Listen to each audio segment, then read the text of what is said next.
good.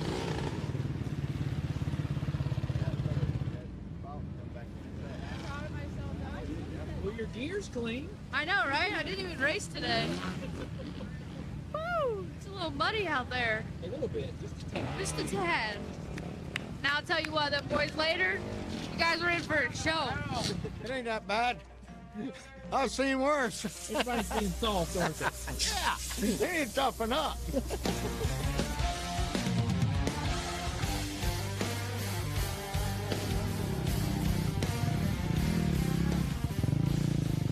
So you were right, by the way. This is like what, the 2014? Yeah, it's close. I think it might have been wetter. Yep, should be fun. It's like a day where a veteran really failed. Smart riding. Yeah. I will see. I don't like to just rely on my veteran skills. So I like to think that I actually still have some skills. You got it. So we'll see. Jordan. Hi. The prognosis is a little damp and a little wet. We're gonna have fun today. Yeah, fun. Good day to have a good day, ain't it? It looks good though. I like the mud. I got long legs, so paddle through it. Paddle through it. Just about ready to roll now here at the Specialized General GNCC. But I'm going to ask you one more time. Hey, you sucked it up. You're bracing it in the mud and the rain with us. Are you ready to go? GNCC racing! 10 seconds for row number 1, the XC1 Pro. On the 342 at Craig Delong.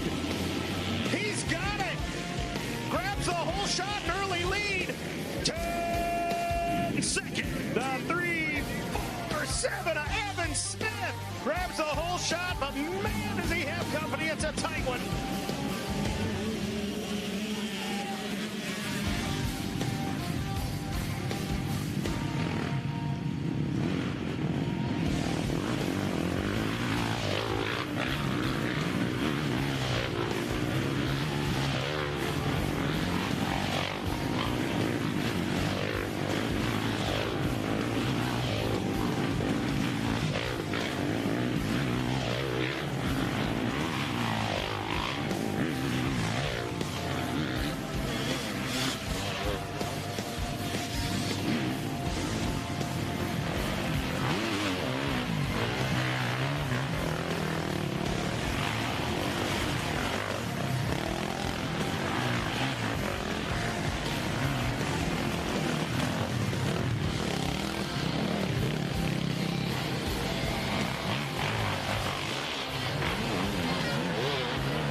There it is, ladies and gentlemen, your checkered flag Shoot. Checkered flag flies as we to take one out of the Rodney Tomlin playbook. We were waiting with bated breath right there, Johnny Gallagher. And Johnny's still almost in. No, I just, yeah, you can see he's just absolutely Craig overwhelmed. DeLong. The man's gassed.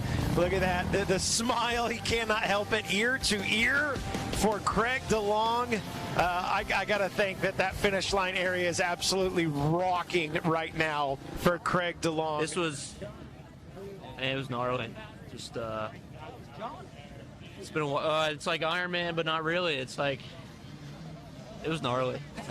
A tough day, and honestly, I think I was just a guy that stayed upright and just kept chugging, man. Just chugging along like a train. So, man, I'm pumped.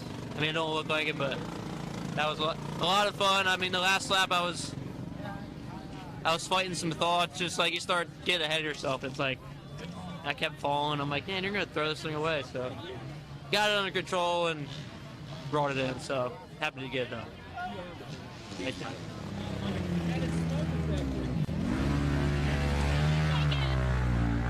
Thank you. Yeah, it was pretty. It was difficult. More difficult than a normal mud race. Like the clear-cut sections, I don't know, the water must have just sat in behind the roots and it just dug out, so you didn't know when you were going to hit a deep hole. And I don't know, it's kind of fun. I wish I could have kept my seat got real slippery. I think if I kept it from getting that so slippery, it would have been more enjoyable. But I was able to keep my goggles on for the most part, except for end of the third lap or something. I ran out of tear-offs, and but other than that, man, it definitely a survival race today. So, congrats to Lazy Days, man. It's your first win's always special, so it's cool. Thanks. Yeah, a little bit of chaos, but part of it. The track got brutal out there, got really wide, and tried to make a run. I was feeling good up front, and we just had some chaos in the pits, and then followed it up with the bike started shutting off with about a lap and a half to go, and started losing positions, and just happy to finish, happy to get points on a day like today. You know, I got some early signs that, and with Ricky's bike smoking, I was like, man, it could go at any minute. So part of it, but that's racing, and you know, it is what it is. Good job, Paul. Muddy. Yeah, no, you just had to not rush anything. That's what I found. It's all good. If someone's catching, just don't worry. Just get through that next mud hole clean, and you'll be all right. Yeah. There were no style points. Ladies and gentlemen, make some noise for your XC1 Pro podium here at the General GNCC. And these guys had to earn it today. The conditions not favorable. I was about to say, you're going to have to make more noise than that. These guys are working hard. Thank you, Cody. I hear you over there.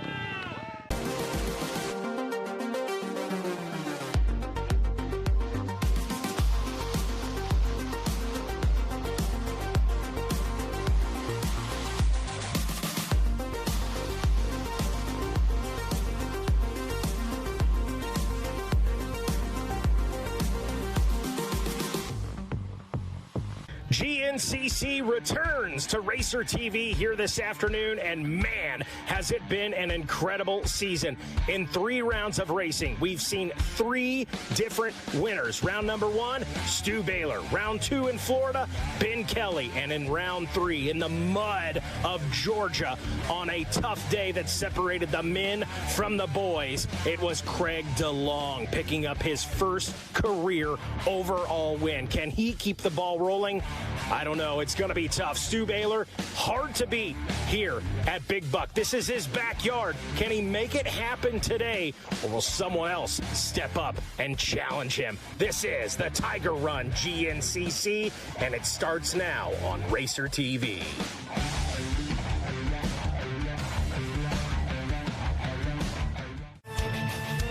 Are you ready to go? GNCC Racer!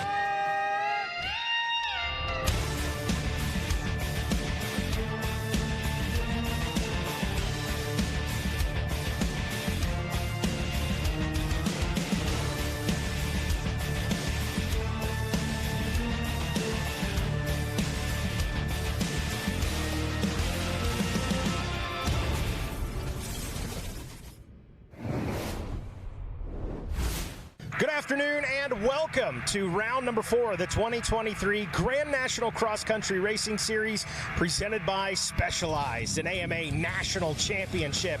We are back at the Big Buck property, but you can tell by our snazzy outfits we're here for the Tiger Run GNCC, the Dunlop Tiger Run GNCC. And Johnny, hey, we had a couple of weekends off. Everybody's fresh, everybody's ready to roll, and man, we've had 3 different winners in 3 rounds of racing. Well, everybody might be fresh and ready to roll, but they're also recouping from what was absolutely a crazy mud race at round 3. So we had a lot of engine rebuilds, a lot of machine maintenance that needed to be done, not to mention cleaning the rigs and everything else. So I'm sure it's been a busy 3 weeks for these bike guys. We're getting ready to go racing here today, and like you said, it's been a crazy 3 rounds with 3 different winners, although we do have a really close battle for that points lead. Yeah, between, and you guessed it, Ben Kelly, Stu Baylor, those guys battling for that points championship. And hey, Craig Delong coming off his first win. He's within striking distance of those guys in the 3 spot as far as the points are concerned. And you know, Johnny, what a win does for a man's confidence. Absolutely. You know, I think a lot of people have thought Craig was on the cusp of getting that win. And I think now he can't help but realize that he has the ability to do so because he's done it. There, of course, will always be the questions of once you've done it once, can you back it up? Right. I think Craig's a guy, he moves so slowly up through. It's methodic, small steps. Now getting the win, he's just really going to have that little bit of extra oomph that he needs to get himself there week in and week out to battle with these guys for the wins. But man, we are basically in the backyard for Stu Baylor, and the man is absolutely unstoppable here. He got his first career win here back in 2017, and he just seems to be automatic. He was here at Big Buck this season. Is he going to get a win here today, Johnny? South Carolina's favorite son. You know, the locals are going to be cheering him on. There's going to be plenty of adult beverages shaking, and a lot of people out there having a good time, and one of those people will surely be Stu Baylor. He's coming back to avenge a loss at the last 2 rounds after winning the opening round. You know he's going to be on the throttle hard and pushing, trying to get to the front. Yeah, going to be a good one in the XC1. XC2, Johnny Ryder Lafferty had the strong start, the 2 back-to-back wins to open the season, and Angus Reardon picks up his first win in the XC2 just a round ago. Yeah, absolutely. You know, for a first-time winner in XC2, we heard just how excited he was. Anybody that watched the post-race celebrations, a lot of Aussie enthusiasm there. And Angus Reardon, you know, he's a young talent in GNCC, breaking through with his first win, and you know that it's only up from here for him. That's absolutely right. And where's the defending champ, Lyndon Snodgrass? He's had some good rides, but not put together that win yet this season. The 2 that we've seen kind of looking like they're going to establish themselves as originally in the first 3 rounds, championship contenders, obviously Lyndon Snodgrass, Ryder Lafferty, both pushed back a little bit at round 3. You know, the muddy conditions, the inclement weather just kind of making everything uncertain. And Lyndon is yet to break through for that first win. But again, coming off that XC2 championship in 2022, you know he's hungry, you know he has the ability. This could be the round where he sets himself on the path. Certainly capable of it. And Johnny, of course, the FMF XC3, that 125 class. Toby Cleveland with the hot start on the year. And how about it? Jason Liscombe comes out, grabs a win in round 3. Yeah, absolutely. You know, Jay Lipscomb, a Southern Ohio boy, used to those muddy conditions, and has been a rider that's frequent in the podium in that XC3 class a few times on that factory beta. And, to be able to put himself and that team in position to grab the win. Obviously, Jonathan Johnson, also a great ride for him, leading much of the race in the XC2 class. So a great day for the factory beta guys, but Jason Lipscomb able to put it in the P1 in that XC3 class. Great day for beta, great day for him, and it might just propel him a little bit more towards being that win contender throughout the coming rounds. Yep, absolutely. Well, hey, we've set the stage. We talked a little bit about Craig Delong. Our man, Jackson Burrell, stands by with that man right now, Mr. Craig Delong. It meant a lot for sure, just to be able to finally get it done and kind of get that monkey off my back. So definitely like not a big weight up the shoulders, but kind of just you do it once, you can do it again. So that's pretty much it. Just the plan is to go out there and be in the mix again, be up front, and put myself in that battle, and try to be there at the end when it counts. So that's kind of the plan, and it's it was good. I mean, Georgia was, man, it was wet, it was muddy, but I never really shined in those kind of conditions, so it kind of surprised myself a little bit, and I think I was just the smartest guy. I think just kind of let the other guys kind of make some of those big mistakes where they got stuck, and I didn't want to be the one pulling my bike out, so that was kind of my thinking. So it worked out, and yeah, here we are. Craig Delong. He's a man full of confidence right now. Could be very dangerous out there today. You've heard from me and Johnny. You've heard from the guy who's coming off the most recent win, Craig Delong. Now, let's see what we've got in store as far as the track is concerned. We'll throw it to Jared Bolton with the Yamaha course description. Well, thanks, guys. Welcome back to the Big Buck Farm once again for the Tiger Run GNCC. And I know what some of you are thinking. Oh, it's going to be the same thing they rode a month ago. Well, guess what? Yeah, it is absolutely not the truth. The crews worked really, really hard this week. This thing is overwhelming majority of it is way different than what we rode for the Big Buck.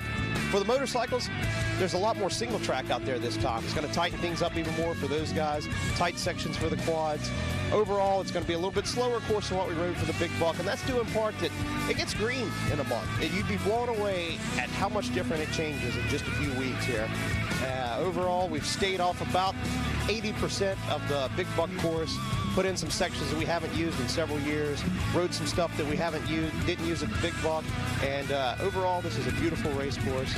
The riders are going to love it. The spectators are going to love it. Even though, yes, we're not doing the big hill climb. We got to save that for the Big Buck. That's the Big Buck hill, not the Tiger Run hill. Overall, beautiful weekend for racing. Can't wait to see how it all unfolds. Back to you guys. Thanks, Jared, for that course description that the riders are going to be facing here in just a few minutes. We're going to let this guy head on over to the start so he can do some 10-second calls, and we're going to catch a word from our sponsors, and we'll be right back with Racer TV.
All-new Yamaha YZ450F.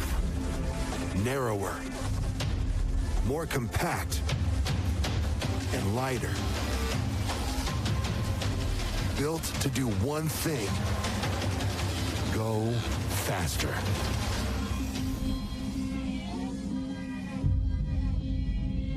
Flexible financing options offered directly through Yamaha are available. See your local Yamaha dealer today. Born of family values and a homegrown work ethic, Cometic Gaskets seals your machine so you can focus on the finish line. Cometic Gaskets are the competitive standard for racers who demand the very best. Cometic Gaskets are constructed from superior materials designed to perform in the most demanding environment, whether it's championships on the line or a day in the dirt with friends. Professionals and enthusiasts depend on Cometic. Cometic Gaskets, sealing championships since 1989. AMSOIL runs on freedom and has since 1972. We punish our products firsthand in our world-class laboratories and beyond, because some things can't be learned from a test tube. Run with us.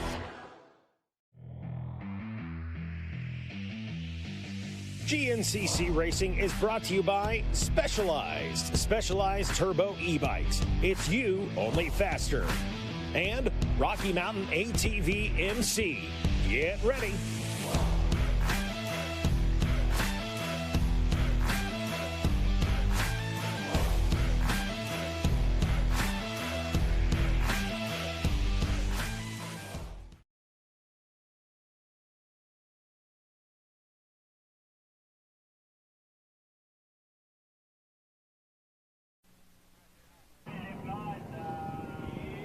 And we'd like to welcome everybody watching at home and out and about on RacerTV.com. This is round number 4 of the 2023 Grand National Cross Country Racing Series presented by Specialized, an AMA National Championship. Back in South Carolina for this, the Dunlop Motorcycle Tires Tiger Run GNCC. And as we welcome everyone at home, we have reached that point here in our start procedure where we need to give our attention to Ricky Towery for a word of prayer. Take it away, Ricky.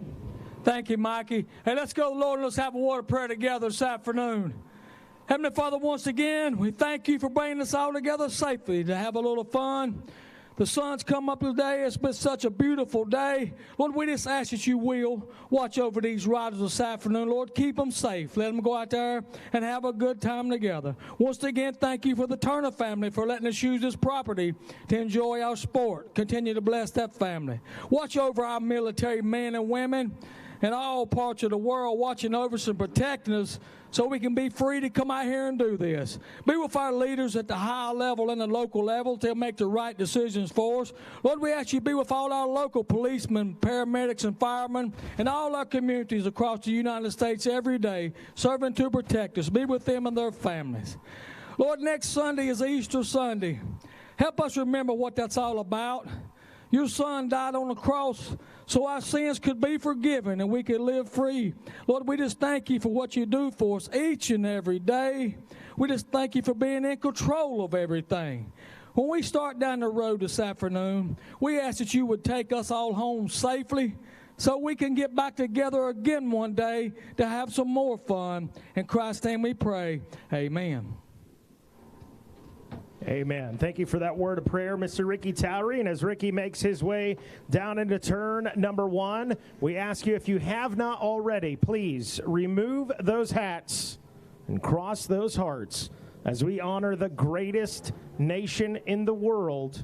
Oh, my apologies. Let's bring up the XC2 riders up front there. Thank you, George. Appreciate that. Again, as we honor the greatest nation in the world with the playing of our national anthem. Oh, say, can you see by the dawn's early light what so proudly we hailed at the twilight's last gleaming, whose broad stripes and bright stars through the perilous fight o'er the ramparts we watched were so gallantly streaming, and the rockets red glare, the bombs bursting in air, gave proof through the night that our flag was still there.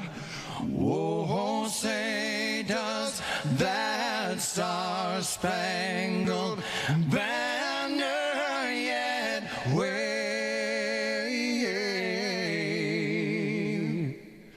o'er the land of the free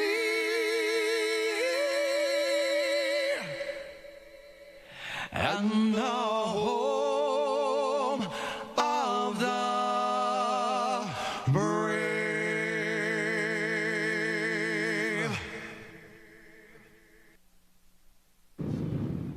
All right, all right, all right. We are just about ready now to set things off here one last time here at the Tiger Run GNCC. But before we do that, oh baby, we got to meet our starting row for the XC1 Pro class. Riding to the line first, he leads the series in points coming into today, the 530 out of Connecticut on an FMF factory KTM, Ben Kelly. Riding to the line next, the 514 out of Burgess, South Carolina, on a Rocky Mountain ATV MC Teely Energy backed KTM, Stu Baylor. Riding to the line next, coming off his first overall win, the 3-4-2 Rockstar Energy Factory Racing Husqvarna, Craig Delong. Riding to the line next, your defending champion, the #1 out of Livingston, Tennessee, aboard the Magna 1 Motorsports Husqvarna, Jordan Ashburn. Riding to the line next, the 3-1-4 out of South Carolina on a Babbitt's Online Monster Energy Kawasaki, the Grizzly Grant Baylor. Riding to the line next, the 2-1-2 aboard the Am-Pro Yamaha. He's rough, he's rowdy, Ricky Russell. Riding to the line next, the number 17 aboard the Babbitt's Online Monster Energy Team Green Kawasaki, Josh Strang. Riding to the line next, the number 989 out of Williamstown, West by God, Virginia, aboard the Coastal Racing Factory Gas, Bad Fat Duval. Riding to the line next, the 969 out of Boonville, North Carolina, aboard the FMF Factory KTM, Johnny Gerard. Riding to the line next, the 5-2-3 out of North Carolina, aboard the FXR back gas, Lane Michael. And riding to the line next, a 407 on the machine, a 125 on the helmet out of Pennsylvania, Rocky Mountain ATV MC, Teely Energy back KTM, Ben Nelco. And last but certainly not least, the 739 out of Morganton, North Carolina, aboard the Rockstar Energy Factory Husqvarna, the Intimidator, Trevor Bollinger. And that, ladies and gentlemen, is your starting row for the XC1 Pro Class here this afternoon at the Tiger Run GNCC. And with that wrapped up, DJ Judd exits the Monster Energy Activation Transport. And we ask you, DJ Judd, remove the meats. Oh, yeah, baby. We are just about ready now. Those last second jitters, you got the adrenaline going, the blood is pumping. We are about ready. All Balls Racing Whole Shot Award up for grabs here for the XC1 class. Make some room. Monster Energy Activation Transport coming through. DJ Judd, it's the sparkle helmet for me, baby. Woo! Jared Bolton, what's going on, buddy? All eyes now turn to turn number 1, where Ricky Towery stands by and awaits the okay, so we can go racing. Round number 4. In 3 rounds of racing, we've seen 3 different winners. Stu Baylor, Ben Kelly, Craig Delong. Will we see a 4th different winner here today? Will one of those 3 names mentioned grab their 2nd win of the season? The points race, it's tight. It's tight. It's been a good one through 3. We can expect much of the same here and near perfect conditions on a Sunday afternoon in South Carolina.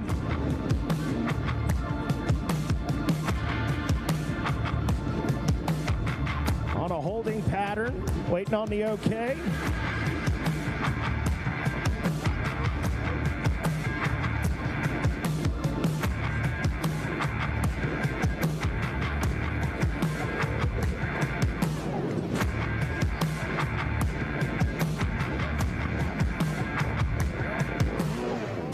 Waiting on that okay. From Mr. Cotter down in turn number 1. Ricky Towery standing by.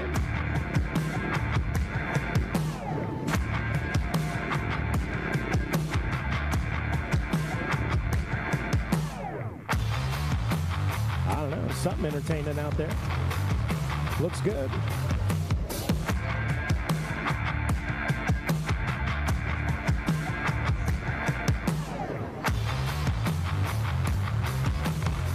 Makes total sense to me. Okay, got the thumbs up for Mr. Cotter if you're wondering right there. Hey, waiting on the medical team.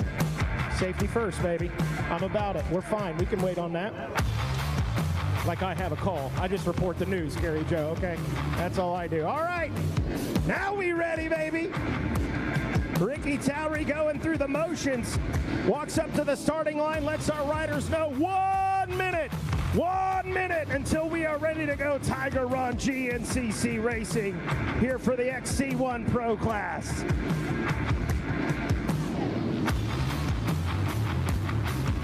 Ricky Towery now going through the motions. He looks down at his watch, keeps his eye on the clock.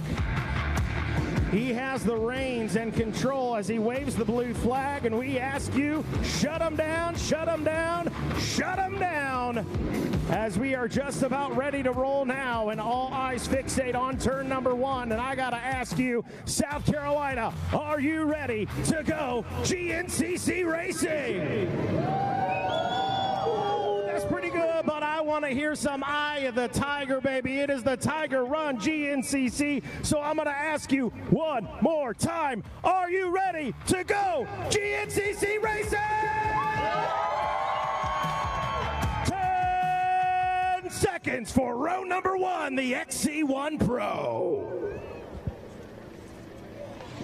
Bang, and we're off. Here we go, jockeying for position in turn number 1. Oh, getting a little sideways, and he goes down the 407. That's going to go to the old Wiley veteran, Josh Strang, grabbing the All Balls Racing Holeshot Award as we turn our attention now to the XC2 250 Pro class. Ryder Lafferty, Rui Barbosa, Angus Reardon, Bubs Tasha, as well as Mason Simmons, and 10 seconds. Lyndon Snodgrass, Liam Draper, Brody Johnson, Mike Wachowski, Jesse Ansley, Evan Smith, Felipe Chain, Stephen Nichols, Alexandre Gogan, Grant Davis, who wants it? Oh, the 118 of Mason Simmons. Making the grown man move right there, goes up and gets it. Here we go, FMFX C3 125 Pro-Am class. LoJack Cycle Sales Holeshot Award up for grabs. 10 seconds. Toby Cleveland, Van Goslin, Jay Snopp, Dakota DeVore, Sawyer Coratura, Jason Liscombe, Jack Walker, Zach Hayes, and Jake Froman.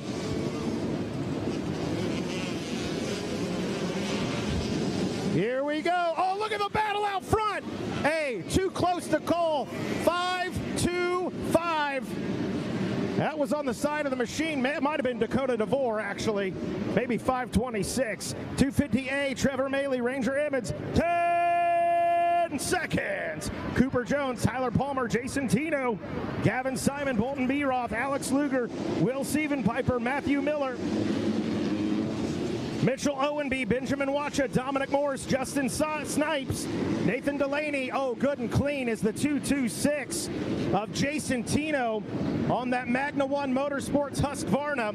As we turn our attention now to the Open A class, Dylan De La Cruz, Ezra Prine, Huck Jenkins, Samuel Evans, Zachary Davidson, and 10 seconds. Jeremy Wallstrom, Russell Smith, Hunter Bush, Tanner Whipple, Chase Colville, Wyatt Maddock, Braden Lewis, Bodie Ellis, Malin, Jason Beaton, Kenton Coleman, Tyler Braniff, Chance Malin. Ooh, that was close. Looked like it was a 299, but boy, it was 3 wide going into the whole shot. My eyes say Tanner Whipple. Footage may say otherwise. That one was tight. Here we go, 150A, Peyton Harden, 10 seconds. Walker Morris, Lennox Riley, Dylan Yates, Ryan Gribben, Thor Powell, and Colin Anderson. The 2-2-2's got a good drive right there. As Peyton Harden falls back, he's going to be challenged. A fist in the air. Was it too soon? No, he hangs on. At a Stamping Ground, Kentucky, on a Basang Plumbing back ride. 4-stroke A lights coming up next. Levi Elliott, Ryan Piper, Cameron Madison. 10 seconds. Caleb Baltimore, Dakota Cunningham, Colton Shields, Nick DeFeo, T-Rex, Ty Ely, Ash Brewer, Matthew Hollenbeck, John Wood, Justin Brazio. Here we, oh man, look at that. T-Rex goes up and gets it. The 2-4-6 with the hole shot. An early lead on the Kawasaki. We're kicking up dust. What a difference a day makes. Junior A 25 plus. Benjamin Fricks, Evan Maynard, Wesley Schmidt. 10 seconds. Tyler Burton, Gregory Funk, Wyatt Ford, Aaron Higgins, Adam Machinsky, Thomas Caldwell, Justin Leonard, Joshua Tack, Dylan Wolf, Caleb Williams, Matt Modick, Luke Prager, Andrew Boggs, and Braden Moore. 113 on the machine. It was the, I think, 813. That's Luke Prager on the Stillers MPR-backed Yamaha out of Pennsylvania. Senior A 40 plus. 10 seconds. Joe Marsh, Frank Messina, Cody Hosta, Joshua Wyatt, Vinnie Tomich, Stephen Meacham, Robert Johnson, Joe Dean, Joel Stokes, Shane Lenning, and Larry Sylvia. Jockeying for position through turn number 1. We're good. We're clean. We're kicking the dust up. And here we go with the 071. That's Frank Messina out of Campbell Hall, New York on the Dunlop back ride with the early lead and hole shot. 10 seconds. Vet A 30 plus. Mike Carrasco Jr., Robbie Norwood, Brian Restorowski, McKees Gomes, Ryan Lojak, Michael Funk. Who's got the funk? Michael does. Daniel Sims, Scott Calicut, Kevin Depew, James Bauer, and William Scharf. That's going to be the 435 at Kevin Depew on an SRT off-road backed Husky. Here we go, 250B, 10 seconds. Ty Atkinson, Robert Wise, Rivers Morris, Bane Croft, Andrew Adams, Jacob Larson, Mason Phillips, Brady Robbins, Devin Moore, Ryder Marshall, Brandon Sylvester, Hayden Simmons, Blade Schmidt, Lucas Rubenstein, Austin Byrne, Gavin Guthrie, and Logan Pellegrini. The 108 of Ty Atkinson out of Pottsville, Pennsylvania on a Mateo cycle-backed gas with the hole shot.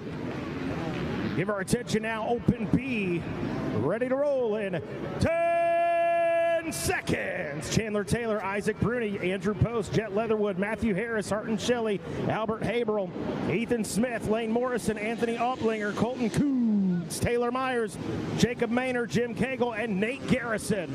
Oh, you're fine. Good. I got you. 370, getting it done. That's Ethan Smith out of Cookeville, Tennessee. 150B coming up next. Brady Beerbaum, Malcolm Smith, Gavin Hampton, Noah McGraw, Caden Childers, as well as Trevor Golden, Briar Means, and Garrett McLaughlin. 10 seconds, 150B.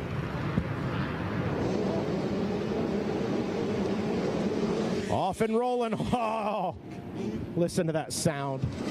Love it. We're here for it. Smells even better for those at home. I'm telling you, you should be here. 373 Malcolm Smith out of Franklin, New York on a Blue Ridge backed Yamaha. 4-stroke B lights coming up next. Rayleigh Messer, Clayton Robbins, Eddie Kelly. 10 seconds. Corbin Chase, Hunter Barron, Randall Zierden, Dalton Robbins, Jordan Miller, Brace Ackery, Brock Bell Soul, Dylan Miller, Curtis Compton, Keenan Rupp, Andrew Seegers, Derek Orbash, Maverick Cody, Brian Thacker, Preston Horton, Robert DeLahey, and Corbin Johnson. Who wants it? The 610 wants it. That's Maverick Cody getting it done in the home state on the KTM. And here we go, Junior B 25 plus in 10 seconds. John Bottomy, Devin Hall, Logan Robinette, Trenton Madison, Jordan Borkland, Leroy Petrie, as well as Corey King, Ty Roberts, Doug Hughes, Douglas Randolph. Sam Murphy, Dylan Davis, Travis Martin, Luke Hendrickson, Lance Hoyer, and Billy Saliga. Oh, jockeying for position out front, but it's going to go to the 442 of Corey King out of Fairview, West Virginia. Here we go now, Senior B 40 plus in 10 seconds. George Kleins, James Moore, Jared Hall, Robert Overstreet, Brent Loker, Chris Kite, Brandon Black, and Leon Whitaker.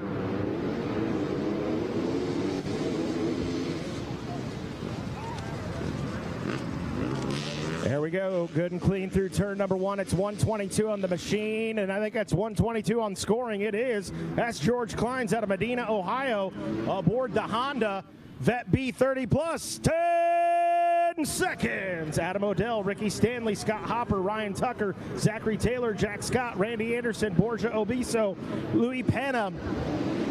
We've also got Brett Compton, Sean Kilkenny, Jerry Farrell, Daniel Latour, David Rutter Jr., and Sean Natasi.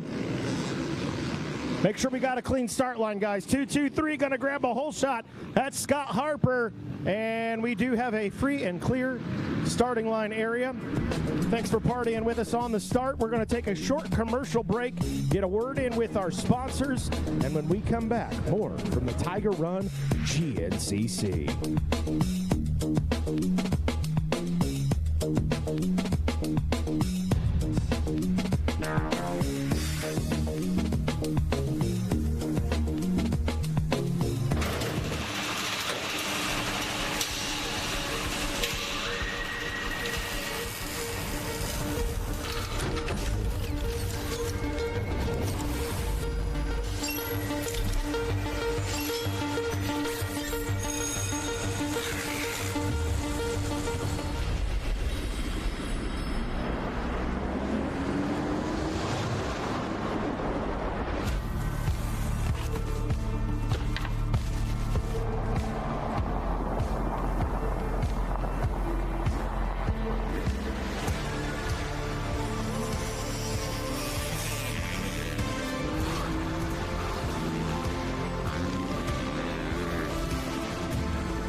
Yamaha YZ450F. Narrower, more compact, and lighter.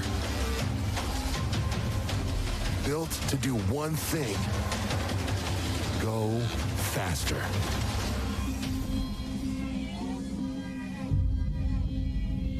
Flexible financing options offered directly through Yamaha are available. See your local Yamaha dealer today.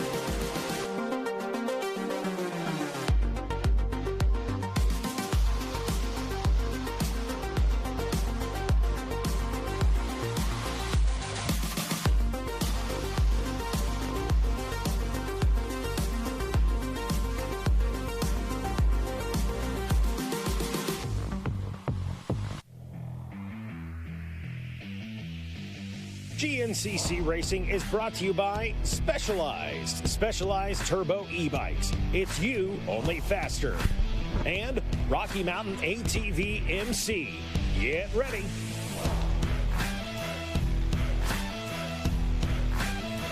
Hello everyone, and welcome back to the 2023 Dunlop Tires Tiger Run GNCC. We are here at the 4th round of the Grand National Cross Country Championship, and the question today is who is going to catch this tiger by the tail? My name is Jackson Burrow, and I'm alongside Zach Herron, and of course that was Mikey Waynes with the 10-second calls. If you're just joining us, stay tuned as Zach takes us through the start recap. Yeah, thanks, Jackson. I like what you did there. Excited to be back here for Tiger Run round number 4. And as we take a look at the specialized start recap, we'll see how things get kicked off out here in South Carolina.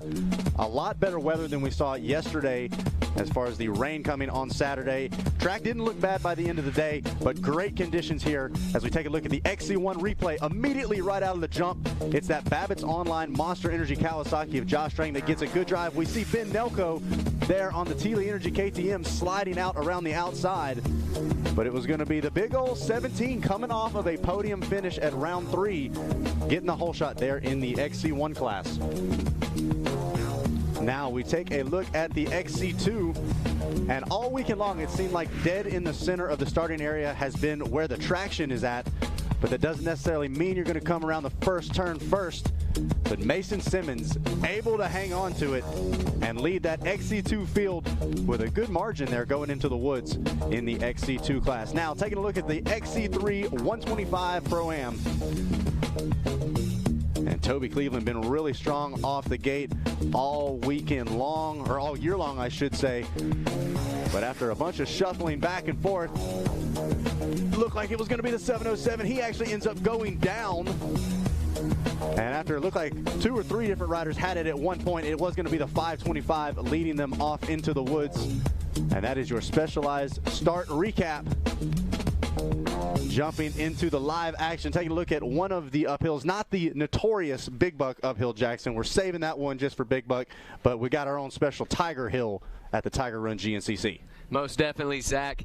And looking back there at the start, Ben Nelko really charging hard. He's been good off the starts this year, laid it down, came in a little bit too hot.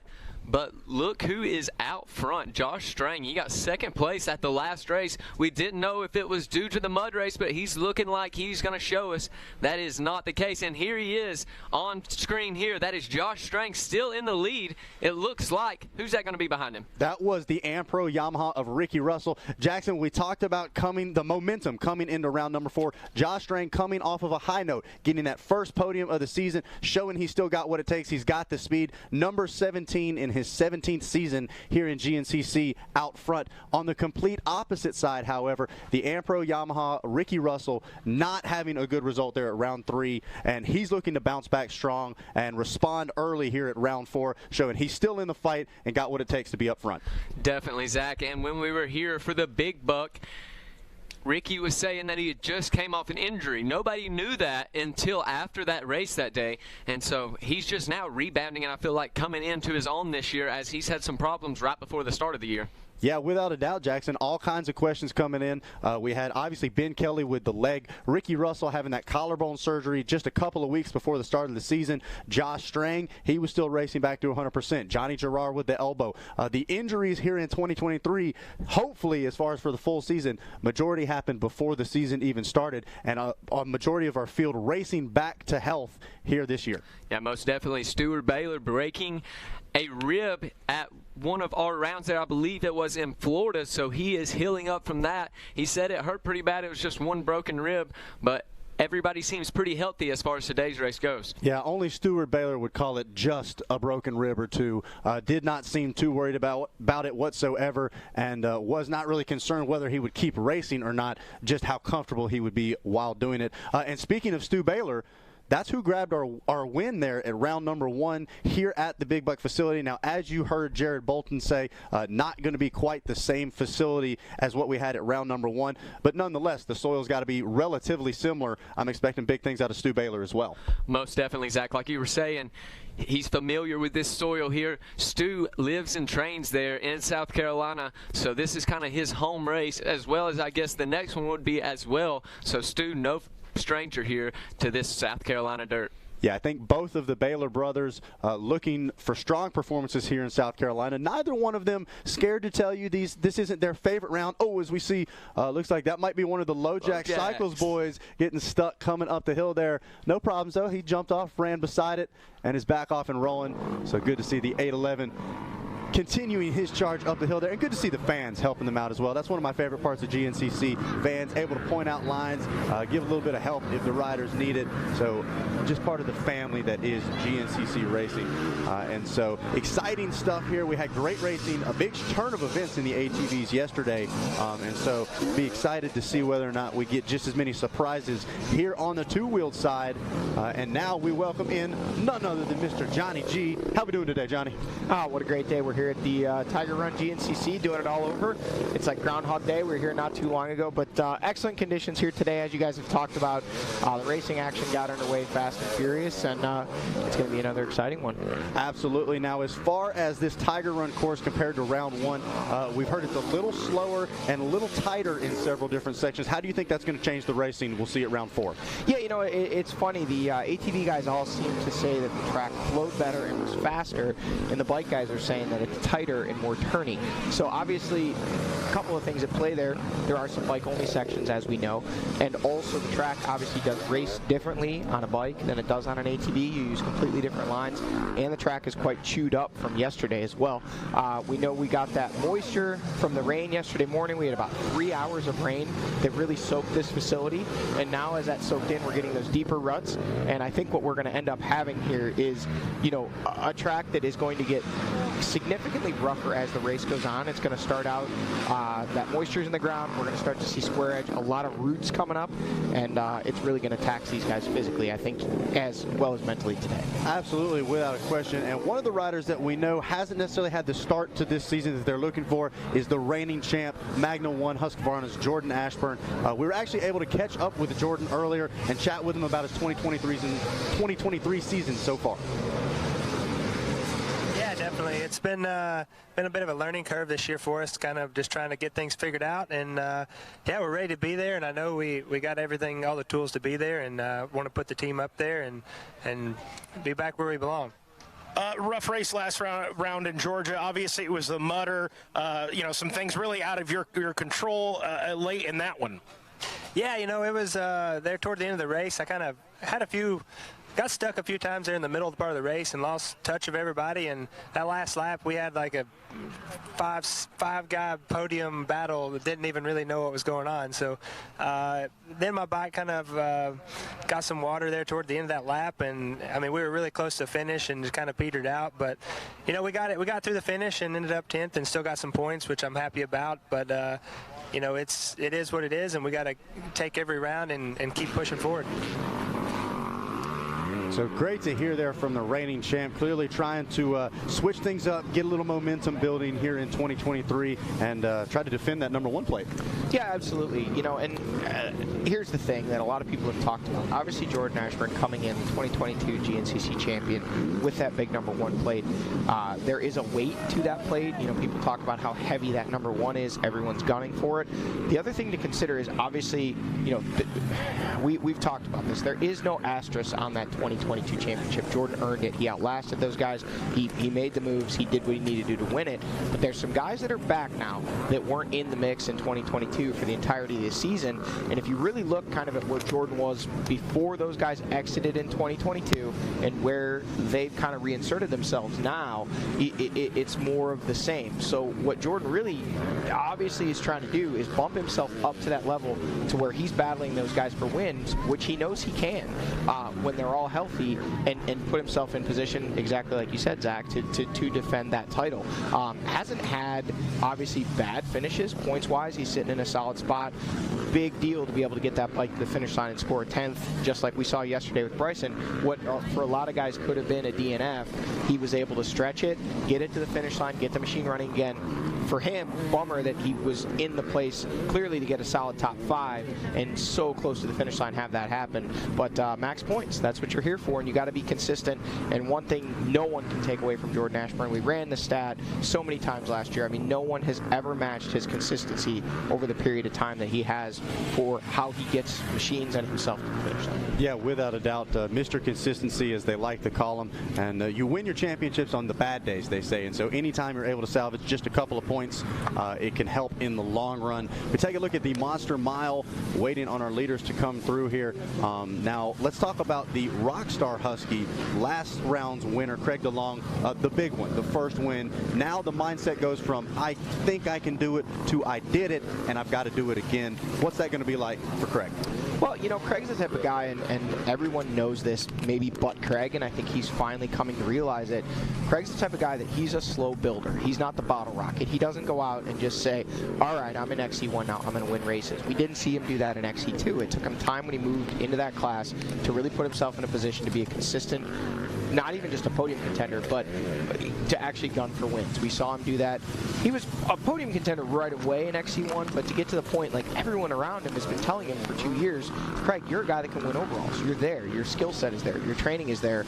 You know, your racecraft is there. Really, the only thing you're missing is that belief in yourself, that confidence, and that intention when you go out there that you're going out there to race for wins, not for podiums, not for top 5s, not to do the best you can. You're out there to win.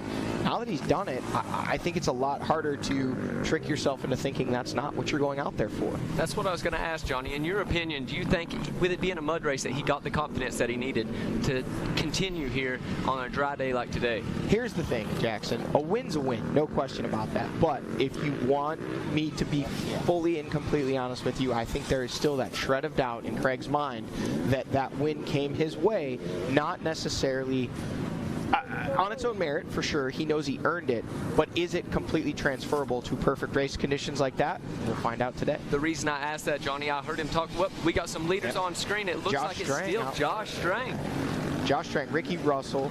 That was Lane Michael. I see Stu Baylor there.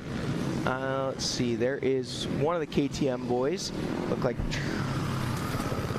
Oh, there is, so that was Ben Kelly a little further up front, and there's Johnny Gerard. Looked like basically that was the entirety of the XC1 class. There may have been missing 1 or 2 riders, but those guys all rang in formation 10 miles in. Kind of expect that with the XC1 guys. They don't set the pace that high like the XC2 guys do. You know, it'll be a pack of wild monkeys coming through here in just a little bit when we see the XC2 class. And there is your XC2 leader, Liam Draper.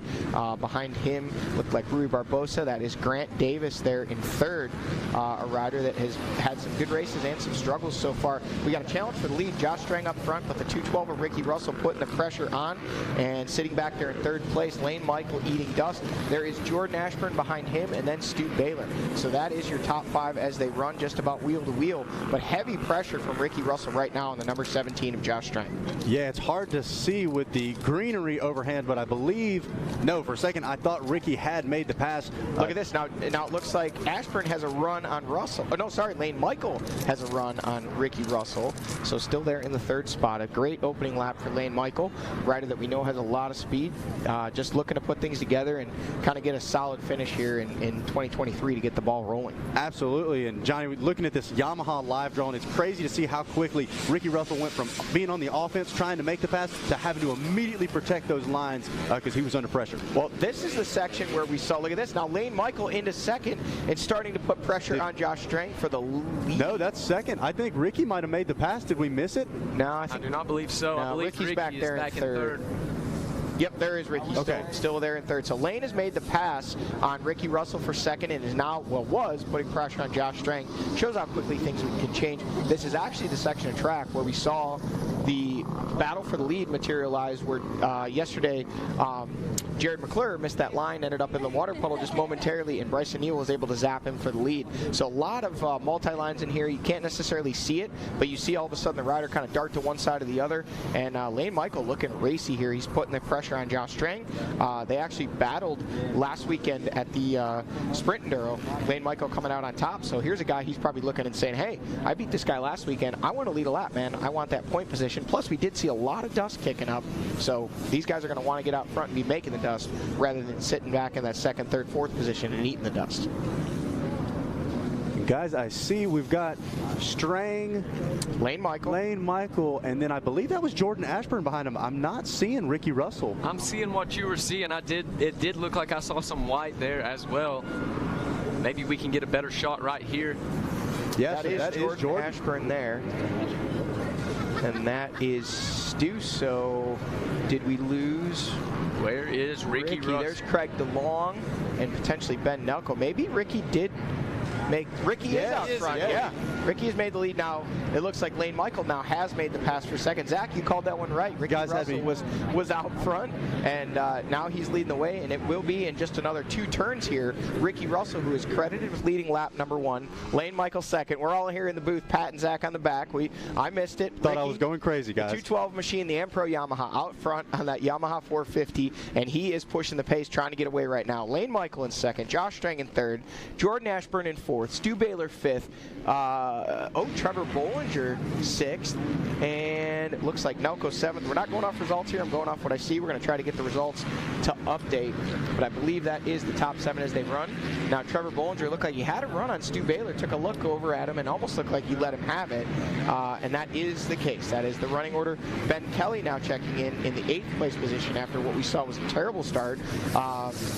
Just behind him, Craig DeLong in 9th, Thad Duvall in 10th, Grant Baylor 11th, and Johnny Gerard in the 12th place spot, just like we saw yesterday, folks. We'll just run down the gaps here. 4 seconds, 1 second, 1 second, 1 second, 6 tenths, 6 tenths, 3 seconds, 2 seconds, 2 seconds, 1 second, 1 second. So they're all basically wheel to wheel here. I mean, that's 10 to 12 seconds separating the entirety of the top 12 riders as they checked in.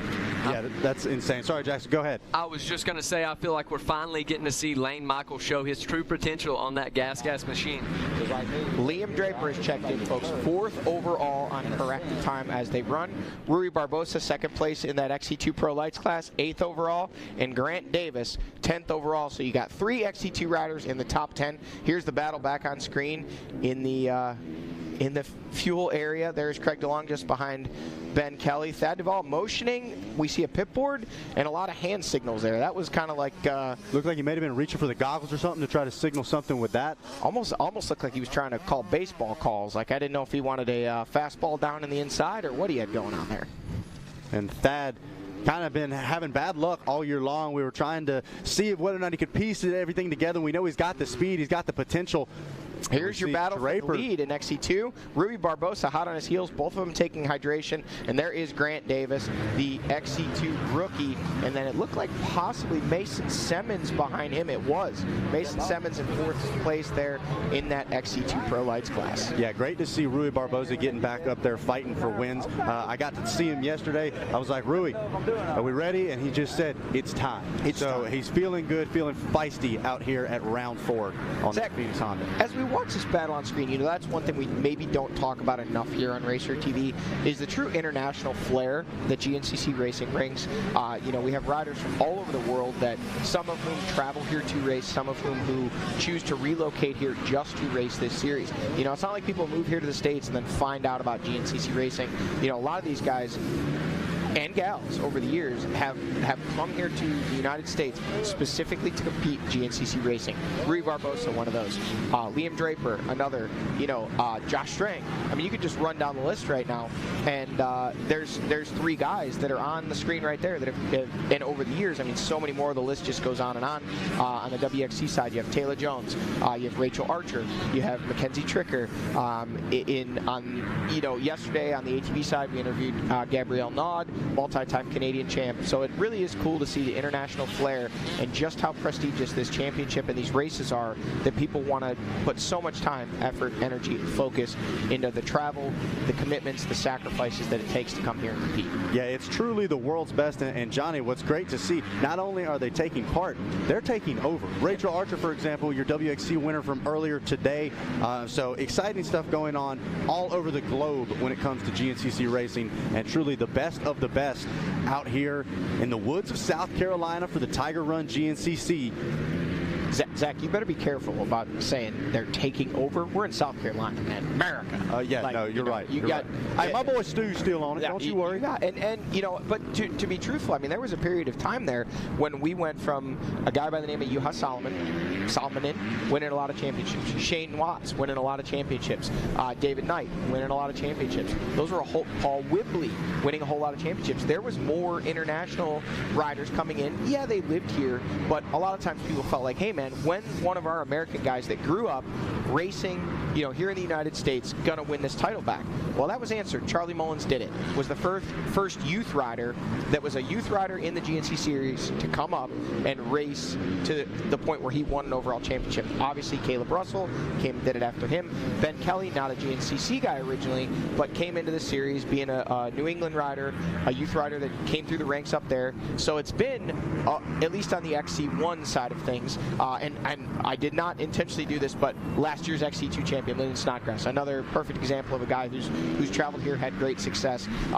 You know, he's been a top-tier rider in World Enduro and everything over there in Australia and in Europe, and coming here, winning that XC2 title, and very much in the mix for that title again this year on that Babbitt's online Monster Energy Kawasaki. So, yeah, so much international flair, but let's not use the taking over. We don't want to have the truck flipped over here in South Carolina with people, you know, making sure America's still the best. Guys, speaking of international flavor, I was wondering where Angus is.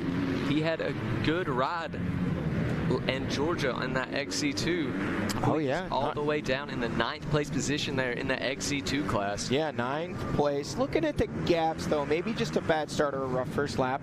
Not anything to necessarily panic about. If we look, he's only, well, this computer is just decided to do things of its own, all on its own. But if you look, he is still, let's see, his elapsed time there of 28:23, so only 17 seconds out of the lead. But yeah, back there in 9th, he's got a lot of ground to make up and a lot of passes to make if he wants to put himself in position to be on the podium or battle for a win, which I'm sure is his goal here today. Yeah, expecting big things out of the KTM rider. We saw him do the legendary Shoei, of course, another international rider I'm not gonna up talk there. about that. Yeah, no, that was rough to watch. I'm glad it wasn't. That didn't make it on Racer TV, right? I hope so. If it didn't, it definitely was on a highlight video somewhere. That was definitely on the highlight videos. Brutal to watch. Yeah, I wonder if he'd do it again. He didn't seem to love it as much as I think he thought he would. 3 hours of mud and sweat and nastiness in those boots, and he dumped that champagne right in there. I don't think he swallowed it. That's assuming that's the first time he's wore those boots. As for 3 hours. Yeah. I didn't want to. Not a Shoei guy, man. I don't care. I can tell you right now, if I won a like a contest and they said, hey, they're going to put you in an F1 car for the day, and I went out there and beat Lewis Hamilton and Max Verstappen and won an F1 race, I'm still not doing a Shoei afterwards. That's nasty. Like, there's some serious health violations going on there. Guys, what about this top 3? A little different than we have been seeing at the first 3 rounds. As we've been saying, we are a quarter of the way through the season here, so now it's getting to where it's kind of crunch time in the season. You don't want to let anybody run off with the points lead. Yeah, Jackson, you said it, and I tell you, I'm really glad to see Ampro Yamaha's Ricky Russell back up after the round 3 that he had.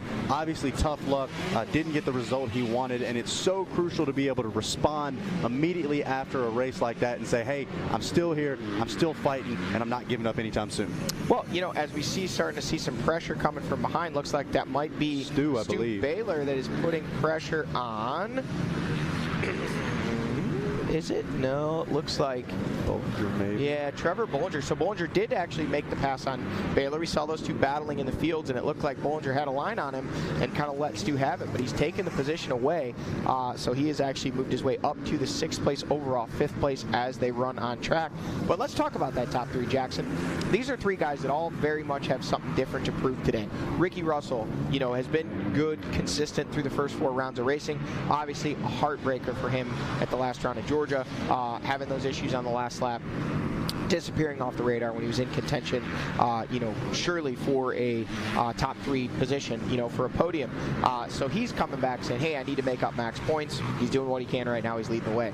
Lane Michael, a rider that has really struggled not only through the first parts of 2023, but honestly through the past several seasons. So he's a rider that, it's great to see him running up there in a podium position and, really riding well and putting himself where he needs to be. There he is on screen right there. Ricky Russell starting to open up the gap a little bit. And then, so Jordan Ashburn has actually made the pass on Josh Strang, and now so has Trevor Bollinger and Stu Baylor. There comes Ben Nelko. So we've actually lost Josh Strang, it would appear, from this battle. Here's a Cowie. There is Strang. So no panic there. Then Ben Kelly. Then Craig DeLong. Then Thad Duvall. Grant Baylor. And Johnny Gerard. So that is just about the entirety of the XC1 class. There are about 12 guys through there. And, so Strang, we're just going to say a rider that has kind of obviously really been waiting for that spark. Got it in Georgia, putting it on the box, and looking to back it up here today. Yeah, absolutely. It looked like right there the biggest gap was honestly Ricky Russell out front, Jackson. He has put some distance between him and the rest of the field. And how about Lane Michaels sitting there in second on the gas, really running strong here, getting deeper and deeper into the race. He doesn't look to be slowing down at all. No, Zach, he sure don't. And speaking of our third place rider there, Jordan Ashburn, me and you got to catch up this morning at breakfast with his uncle, so he's definitely wanting to do good here today. His uncle said he's brought his 88-year-old parents here to watch him this evening. So Ashburn really turned it on for his folks out there up in the podium spot. Good to see that. Yeah, Jordan's definitely feeling good. They're parked right over here by the TV truck. I saw him right before he left to go towards the line, giving the whole family hugs. You could just tell it got that big family atmosphere. So I think Jordan's feeling good and riding well so far here in the race. And guys, these factory KTM Husqvarna Gas guys, they've got to all go out to California this past week and see their new headquarters. So they've got kind of the week off, I guess you could say. I heard Ashburn actually, it was a little rough on him flying out to California, just as far as, I don't want to say anything I'm not supposed to, but they just said he was feeling a little bit under the weather, so it's good to see him up there in that third place. Yeah, that was obviously the KTM group, which includes Husqvarna and Gas. They put, they put a lot of effort into their race program and having that new facility. They wanted to bring their racers, and it wasn't just their GNCC racers, it was, across all their forms of motorsports. They had their Supercross athletes there, and they were really making a big to-do of that opening. And, from a personal standpoint, I don't have anything to do with the brand, and I don't make those choices, but I thought it odd to have all of your top athletes that had an event that weekend, 3 days gone, but hey, right now it's working out. These guys are still up front and battling, and sometimes business does get in the way of preparation, and it's what need be done. These guys have a lot of great support, and sometimes it's part of their duties and responsibilities to go and help with grand openings and those kind of things. But yeah, the entirety of all of their factory athletes traveled out. They had a travel day out, a day in California, and then a travel day back. So here we see on screen Ricky Russell out front leading the way and putting down a pace right now that is not able to be matched by anybody else. We are next expecting the 5:23 of Lane Michael, and there he is. Can't miss that bright FXR gear he has on today, but starting to get a little crowded for real estate behind him. We're starting to see some pushes.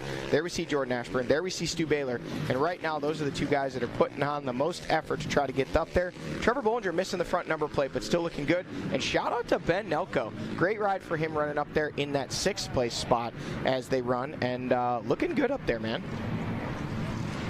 Yeah, I thought Nelko was the one that spun out there in the first turn. I might have misspoke. No, he was? Yep. Okay, wow. So yeah, a great ride for him getting back up and getting into the mix of it. Really still in the hunt in the middle of this giant XC1 group. Now we'd look at Stu putting the pressure back on the big old number 1 there. Do you think he's kind of pushing Jordan to run a faster pace than he'd like, and that's why they're starting to creep up on the back of Lane Michael? Absolutely. Stu's the one pushing the pace of that group right now. Ricky out front setting his own pace, trying to get away. Now we see a lead change in that XC2 class. The top 4 are still the same, but we've seen a change for the lead. It was Liam Draper, and now it is Rui Barbosa who's taken over the point position, and the top 4 running in formation. Right there all together. As we go back to 5th, it's Cody Barnes there in the number 5 spot. Then Mike Witkowski in 6th.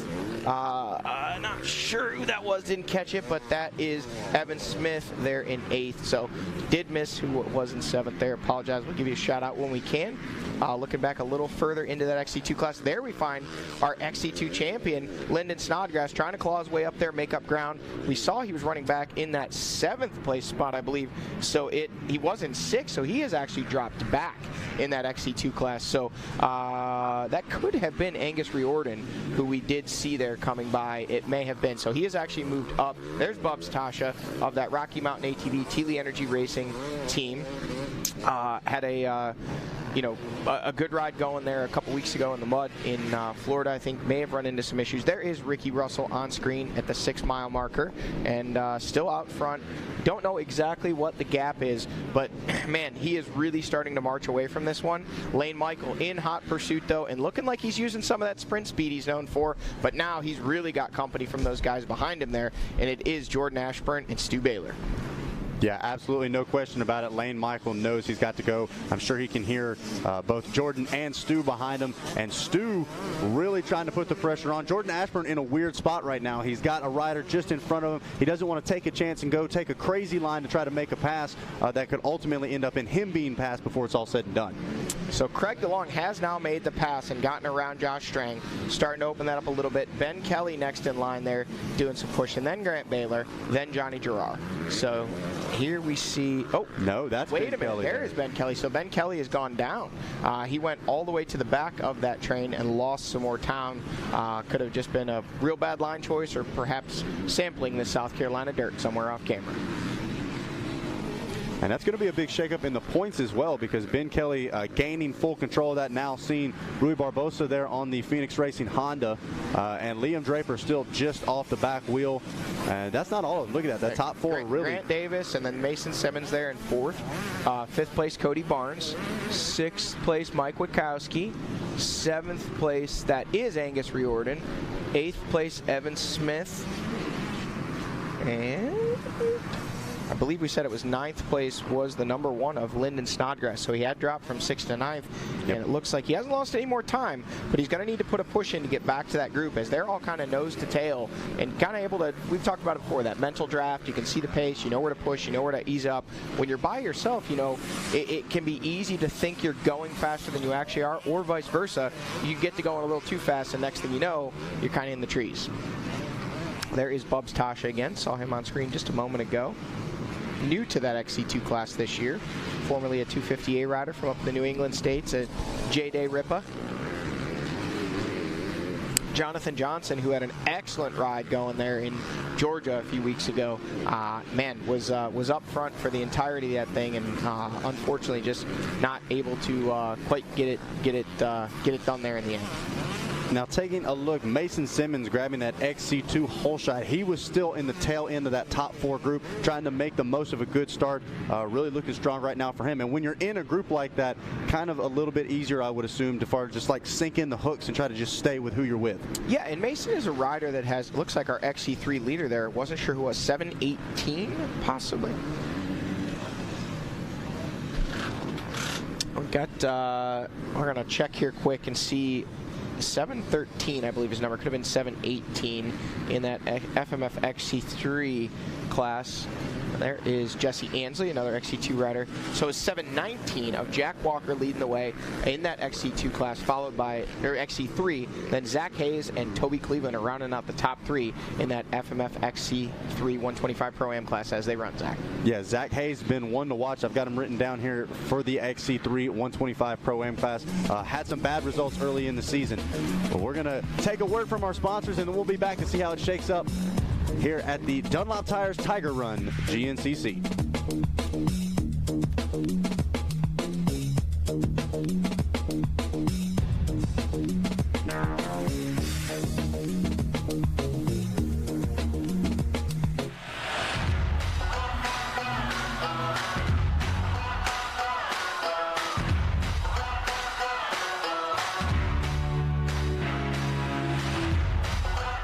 Tires, a division of Greenball Corp, has been in the tire business for over 44 years. We're passionate about developing quality tires that perform great and bring extraordinary value to our customers.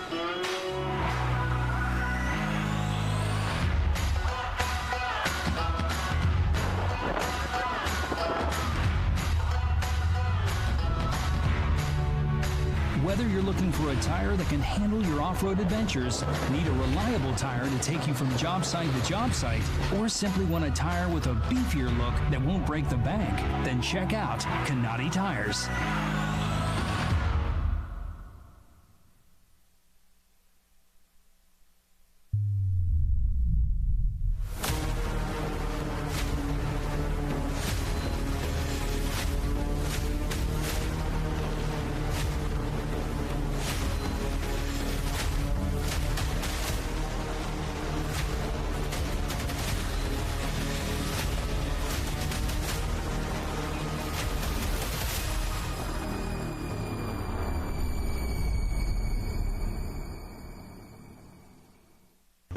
The United States Motorcycle Coaching Association has been setting a standard for motorcycle coaching since 2016.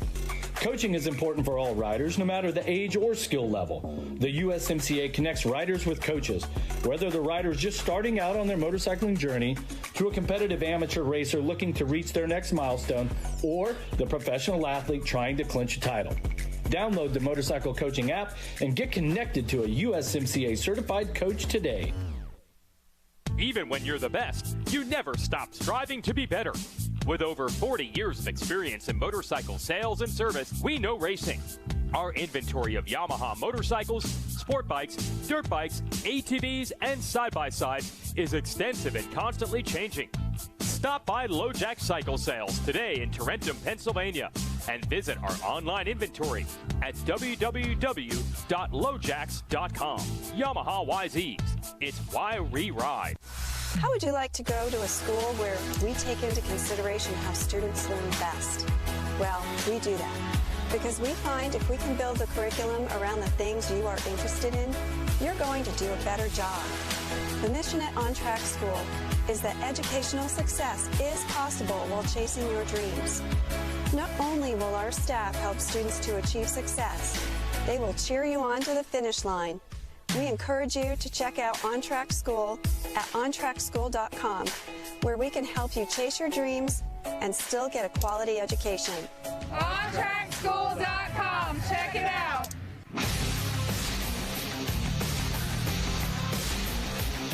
In the premier form of off-road motorcycle racing in the world, it's the beginning of a new era.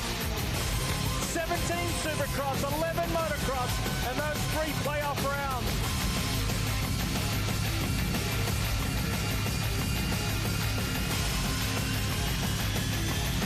Super Motocross World Championship Final.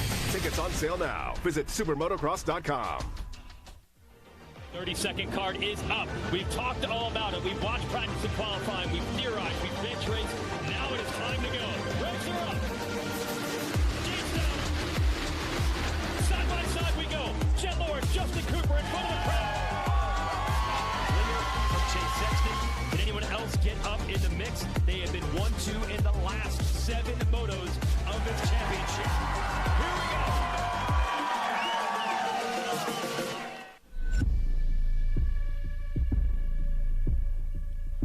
Every race, every day, in every way. Print, social, digital, video, photo. Every race, every day. Every result, every story, every rider, everything. Moto every day. With Racer X.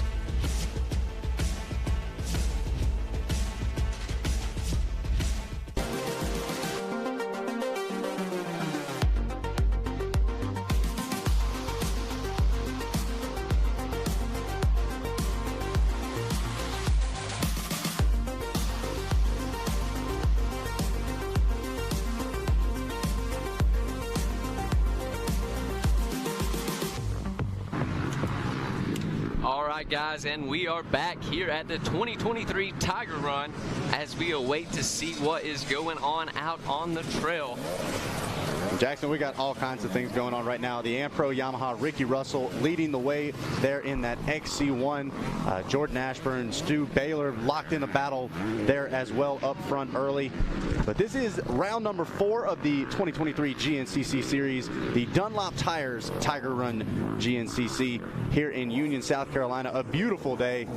And we're going to go ahead, look at the Rockstar Husky rider, Trevor Bollinger, having a solid ride right now, and we were able to catch up with him a little bit earlier to talk about his season. Better than I have all year. Been a rough year for me, just trying to get the ball back rolling after coming off injury, and seems like I can't put a whole race together without something happening. So looking forward to today. This is the best I've felt coming into a race. So yeah, try to get out there and just do my laps, and I think we'll do good if we do that. Fast rewind back round one here obviously didn't go the way you wanted it, which admittedly you said, hey, I'm not 100%. It sounds like you're more closer to that 100% mark now, so that's got to be a big confidence boost for you. Yeah, for sure. I'm definitely still not 100%, but we're a lot closer than we were, and yeah, I had 2 good weeks on the bike. I feel really good right now, so just looking forward to it. Trevor's such a good dude. He's all around great guy. And Johnny knows, had enormous success in the XC2, and since his XC1 career started, the guy can't catch a break. He just can't catch a break. It just always seems like something's happening. But yeah, good to see Trevor Bollinger in higher spirits. That's good. You know, you guys can vouch for that. You've raced. You know what it means when the body feels good. Everything else just seems to flow. Absolutely, and there was so much hope behind Trevor coming into the season. I think we all knew it was time for him to take a step forward in the right direction, and then to come out after all the preparation and to suffer an injury after a crash there at round one. We were obviously extremely glad to see it wasn't anything too serious, but definitely not the momentum you wanted to start the season with. Oh, Ricky Russell, there he is, rough and rowdy. And how interesting could it be? I know it's very early, but you look at your top riders right now: Russell, Michael, Strang, Draper, Ashburn. None of those guys have a win this year. I thought for sure maybe today was the day we see our first 2-time winner of the season. There's Lane Michael right there. Maybe not going to be the case today, boys. We may have 4 different winners through 4 rounds of racing today. Yeah, and the question is who it's going to be right now, because we've got a big group right there pretty close. Ricky, probably the biggest gap that we've seen inside the top 10, but that's for that number 1 spot, so that's where you want to be. Yeah, seeing great things out of Lane Michael today. Lane 523, another one of those guys that some ups and downs for him throughout, so good to see him riding well right now and putting together a really good day.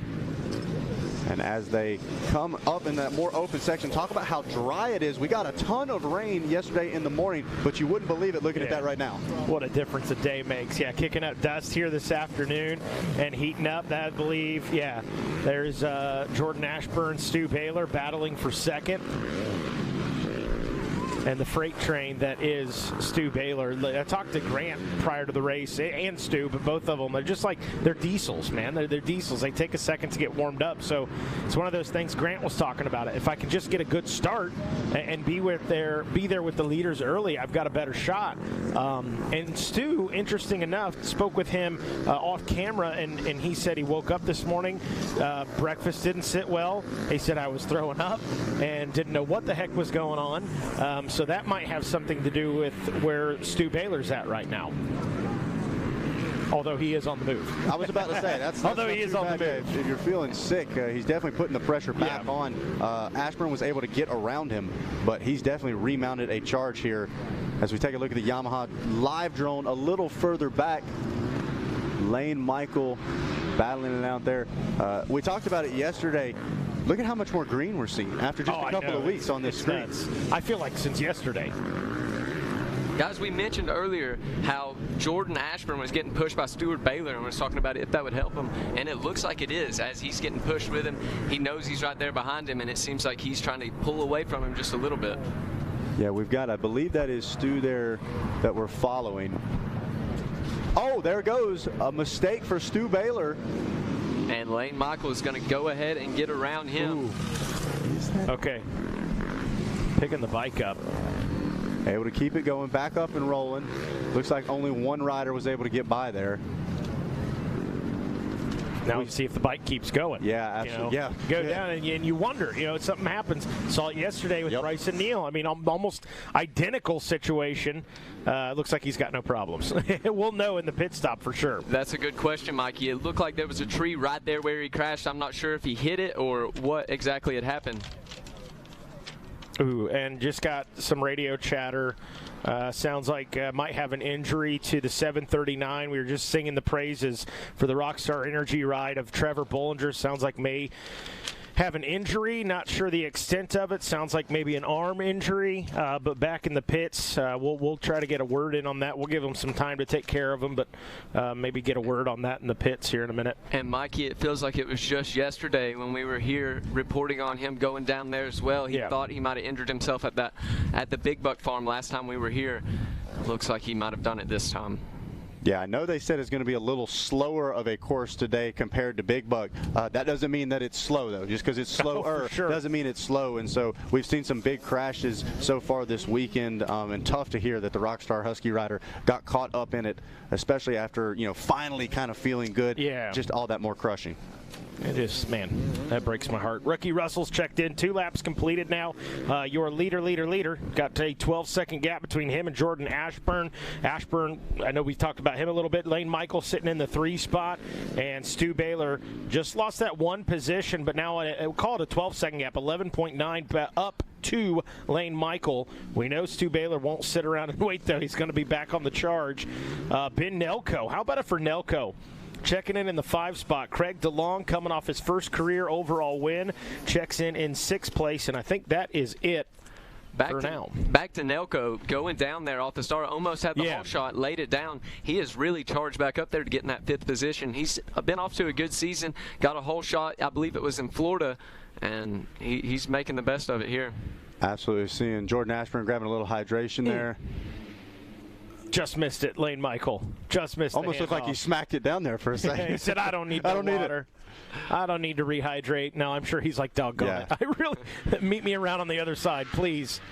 Same thing for Stu Baylor there. Little bobble. So riders coming in, and Stu Baylor shaking his head, but I think just missing the water bottle probably. I was about to say, I'm going to be honest, I don't think I've ever seen Stu come down pit lane and not give some kind of motion. And Stu had mentioned in the pre-race when we were talking, he said, I made a couple of adjustments that were his call on the bike, and he said, I'm taking responsibility for those. So if you see me coming to the pits and I'm screaming at my pit crew, it's probably because of the call that I made on the bike. So Stu taking some accountability for how the bike is set up here. But he said, I'm searching for a feeling I felt a while back on the machine. I've not quite felt that yet. I'm trying to find it. So it's not a test day by any means. We're racing, but nonetheless, Stu Baylor just always got his fingers on the pulse, constantly making adjustments. And back to his teammate Ben Nelko, I believe I saw the Rockstar Husqvarna ahead of Ben Nelko, so DeLong moving up there into that 5th place position. I'm telling you what, as we're watching on camera, riders, teams giving hydration as they come out of that tight 180 corner. You saw the 17 of Josh Strang. He grabbed it, and it looked like he dropped the water bottle, and you could see the frustration jerking the head down. He clearly wanted that water really bad. Yeah. Just saw Cody Barnes roll through there, the Phoenix Racing Honda.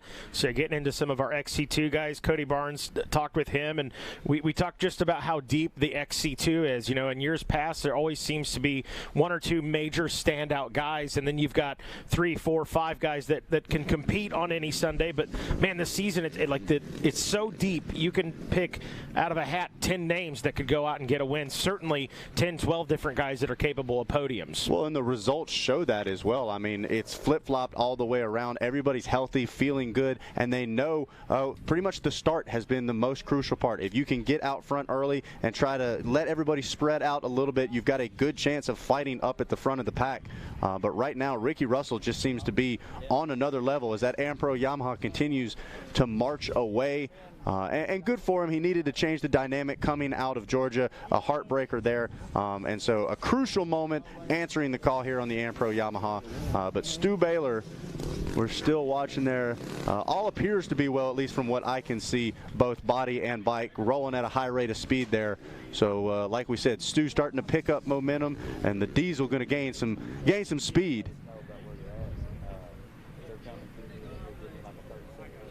Yeah, it's a good point. Producer just brought up. That was one of the big things. Okay, so 3 rounds of racing, 3 different winners. Obviously, Stu is on the move right now. Craig DeLong picking up another position up into the 6th spot. Where's Ben Kelly? Well, he's back in 13th. Now, that's on adjusted time, not physically on the track, but 13th in the overall right now. What's going on with BK? A lot of question marks, clearly. Yeah. And, you know, and to his defense, he's not 100% either. You know, he said that. The leg is still not 100%. It's bothersome, and it is what it is. Well, go ahead. I feel like what we were going to say was that'd be one thing. We talked about it a lot coming into round one, but then we saw an incredible performance at rounds 1, 2, and 3. Yeah, the win in Florida. Absolutely, yeah. I mean, I don't want to say that it can't be bothering him today, but definitely going to be a little surprised if he says that's the main reason, and if that's enough to cause him to be outside of the top 10 in overall timing. Yeah, like you're saying, regardless of the injury, this is still uncharacteristic out of Ben Kelly to be in that 13th overall position. We'll see if he's able to move up any this next lap, or that ought to be a telltale sign if it is bothering him, how he does in these next coming laps. Yeah, and I think over the last couple of seasons, while looking at the FMF PowerPoint here, some of our amateur riders going through. But, you know, obviously that was like you had alluded to, Zach, with this being the Big Buck property and the amount of injuries we had here in the opening 2 rounds the last couple of seasons. Everybody was like, I just want to see the checkered flag today. And that kind of carries through the rest of the season. Everybody saw the success that Jordan Ashburn had being there. He had a couple of wins, but he was just always there on the podium. It was an off race if he didn't get on the box. And I think, not saying, guys, if I win, I win, but just making sure they're there to see the checkered flag, have a good points day, and stay in the fight.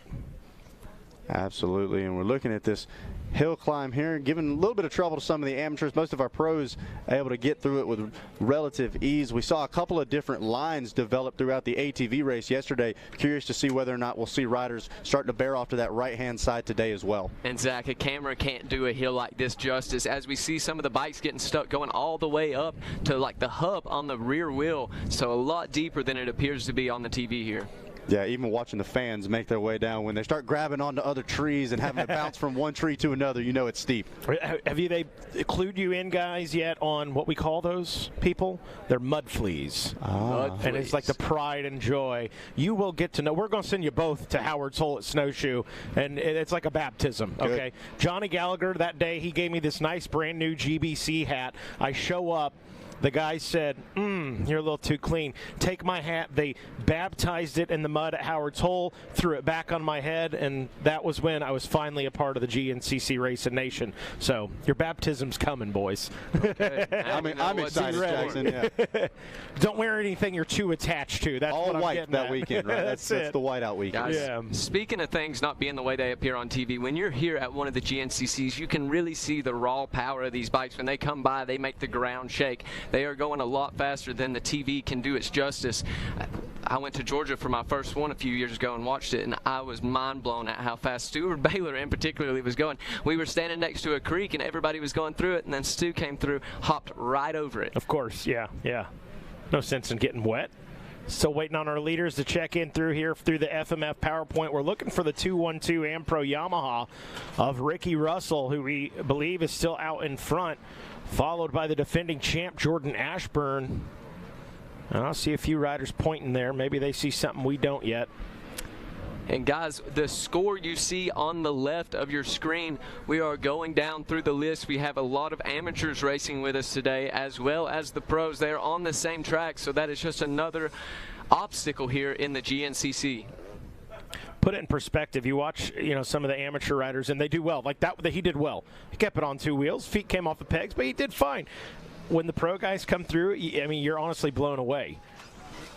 Oh, yeah, see? Announcer curse right there. That's what that was. Sorry, buddy. I feel like that gives a clue, though. Yeah. Here comes Ricky Russell. Woo. I believe he got a pass there. Now watch the difference in speed. We believe. Maybe. We thought Ricky Russell's coming. Yep, that was. Oh, Ricky no, Russell. Jordan Ashburn. That Ricky Russell went to the right of him when it came into frame. Okay. Your eyes are better than mine, no doubt. Lane Michael there in the 3 spot. So it is Ricky Russell still out front. You said Lane Michael in the 3 spot. I didn't catch like that. The 523. That would mean something has happened to Stu Baylor. And significant something as we get another gap here. Looks like don't forget Stu. Yeah, Stu did go down. That was prior to the finish. Yeah. So, yeah, Stu's So, yeah, okay, producer just said it's still right in about that 12-second mark right there between Stu Baylor and Lane Michael up in the 3 spot. Ben Nelko is putting the pressure on, yeah. He's doing great, man. I mean, you know, he's shown these glimpses. He has a whole shot under his belt this year, and he's been there early in these races, but here we are an hour into it, and he's still charging. Yep, since they came around for lap number 2, DeLong was able to get in between the 2 Tilly Energy KTM riders there. Strang and Johnny Gerard. There's Ben Kelly right there. So Ben Kelly's finally linked back up with a couple of the XC1 guys. His teammate Johnny Gerard and Josh Strang just ahead of him. That Babbitt's Online Monster Energy Cowie. There goes Thad Duvall, and just got word, sounds like this will be a 6-lap race. Say it one more time, because I know everybody in the pits was like, oh, what did he say? It's going to be a 6-lap race here this afternoon. So going to be a good one. We're 2 laps into it on lap 3.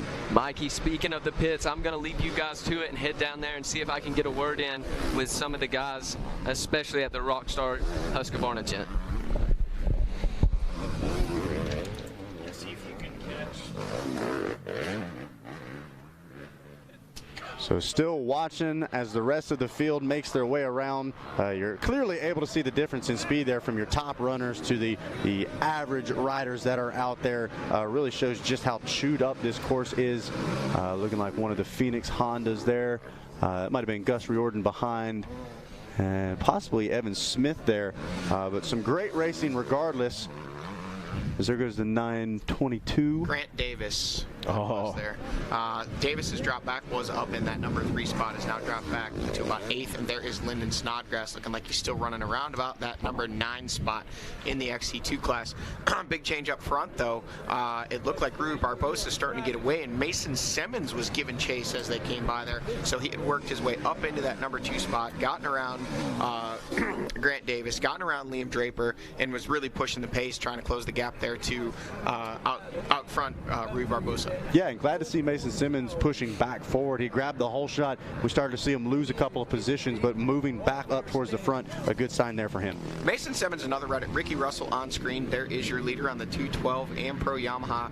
Still out front, still trying to open up that gap, but it doesn't seem to be going quite his way like it was before. Jordan Ashburn giving chase there, putting the hammer down and closing that gap up just a little bit here at the 5-mile marker. Then it is Lane Michael in the 3rd place spot. Coming back to 4th, it was about a 12-second gap. Should be gap. Looks like it might have Stu? opened up a little bit. Yeah, I think you might be right, Johnny. Not a lot, but just a little bit there is what it's looking like. Here comes the 514 of Stu Baylor. Looking down, looking at something on the machine there. 19 seconds. 19 seconds. Told, so that gap has definitely opened up. Lap riders definitely probably coming into play. Craig DeLong, the next rider through on that Rockstar Husky, and then just behind him, the 407 of Ben Nelko. Whoa! Wild moment there for Nelko. But yeah, you guys were just talking about it, guys. Ben Nelko, big step in the right direction today. We saw him you talked about it, grab the whole shot. You know, kind of was looking to find his place there in that XC2 class for a couple years, just never quite seemed to be able to do it consistently. And right now, man, he is looking absolutely great out there today. Josh Strang, Johnny Gerard, Ben Kelly. There they are. Like carbon copies coming through there. For a minute, I thought that was Grant Baylor. I was going to say that was miraculous, because when we saw him before, he was behind Rui Barbosa, the leader of the XC2 class. So Grant Baylor has lost the toe a little bit. A rider who can be really fast here, has won here before, and also a rider that sometimes struggles at this big buck facility. There is Thad Duvall on the 989 Coastal Racing Gas. Yeah, you can see why Ben Nelko got a little hop there. There's a little kick coming out of that corner, and this big buck clay can be pretty slick if you get too hard on the throttle. Grant Baylor has passed Rui Barbosa back and actually putting a little bit of time on him there. There is your XC2 leader, Barbosa. Close behind him was that actually looked like it. Yeah, no, it was Simmons. There is Draper. There is Cody Barnes. So that's your top 4 as they run in that XC2 Pro Lights class, all separated by however long it took me to say that. Yeah, how about Mason Simmons? Mason Simmons pulling off leader on screen right there. Every time I try to talk about Mason Simmons, Ricky Russell pops up just on the screen, Ricky so Russell let's just go with Ricky Russell on screen. There's your leader in the XC1 class. Mason Simmons, highly touted. Jordan Ashburn coming by there, still there in the number 2 spot. Mason Simmons, highly touted, another rider coming out of Australia. Has great sprint speed. We were told, he was going to be, the next Lyndon Snodgrass, and last year obviously getting injured, not really getting to show his full potential. We're starting starting to see him really throw himself in the mix, and I think we can expect to see a lot of great things coming out of this Trail Jesters KTM rider in the future. Yeah. Here is Stu Baylor now. Seeming like maybe a little less than 19 seconds. True, yeah. So hard to say, but we'll get the official gaps when they come through at the finish line. Kind of been sawing back and forth between 12 and 19 seconds. There is Craig DeLong trying to get to the rear wheel of Baylor. Here comes Ben Nelko. Ben Nelko's like smoking badly. Something coming out the right side. That is not something good. Well, and Johnny, when you were talking about that kicker coming out of the corner there, when he got sideways, I thought I saw a little puff of smoke come out. You want me to tell you what I think's going on there? Of course.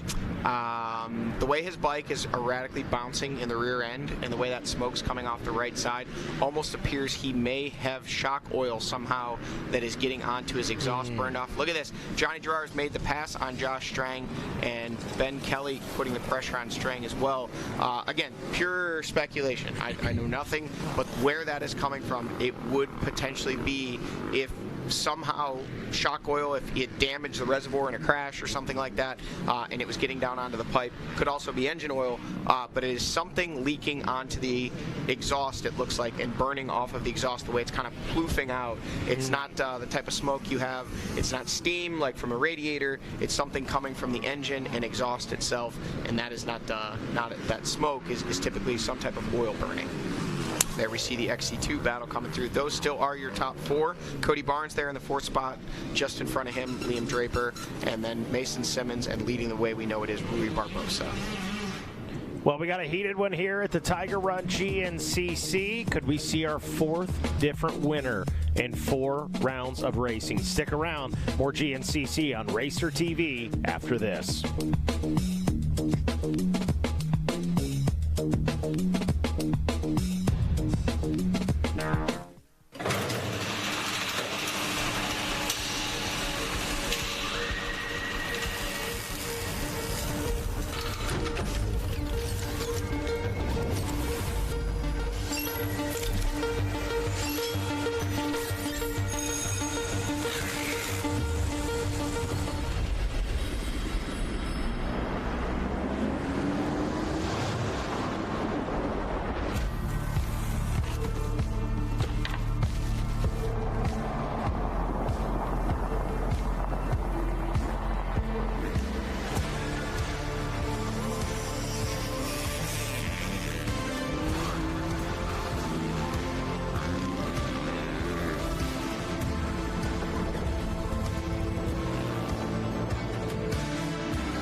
Yamaha YZ450F.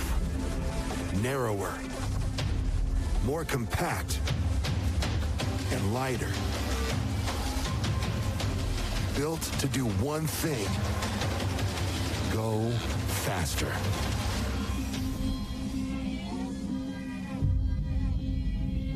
Flexible financing options offered directly through Yamaha are available. See your local Yamaha dealer today.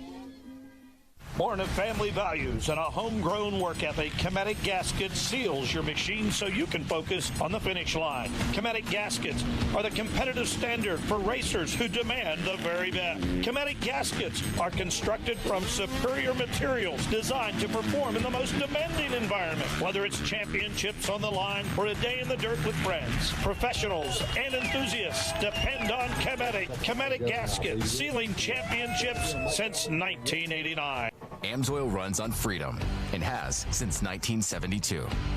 We punish our products firsthand in our world-class laboratories and beyond, because some things can't be learned from a test tube. Run with us.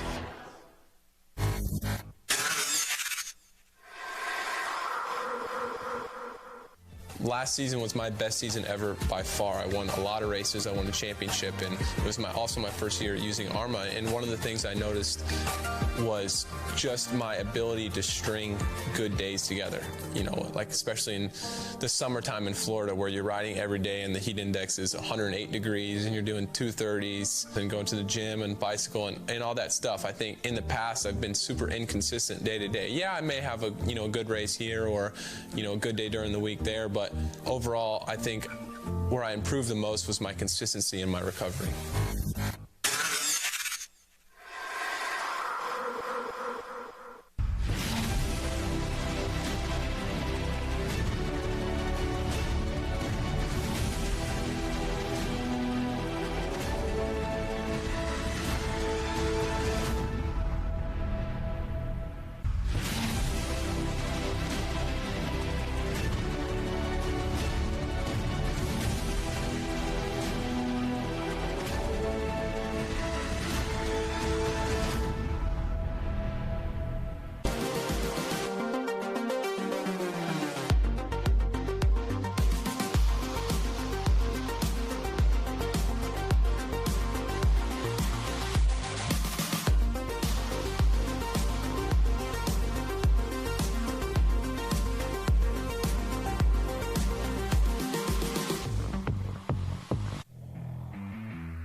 GNCC Racing is brought to you by Specialized Turbo e-bikes. It's you, only faster.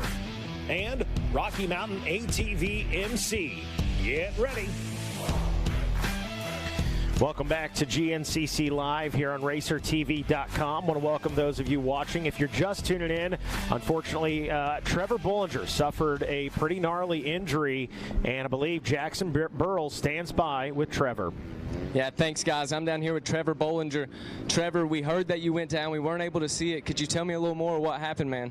Yeah, on around the 4 or 5 mile marker on the first lap, I just watched the front end. I was right behind Stu and went down and just hit a cluster of trees. I don't really know what happened, but I got up and I thought my shoulder felt a little weird, and I was just like, I'm going to charge as hard as I can until either I figure out it's good or not, and I ended up getting the 4th, and yeah, I just couldn't hold on anymore. Like, I couldn't grip the bars, and it was just figured to be dangerous for me to keep going. I'm about 90% sure I broke my scaphoid, so yeah.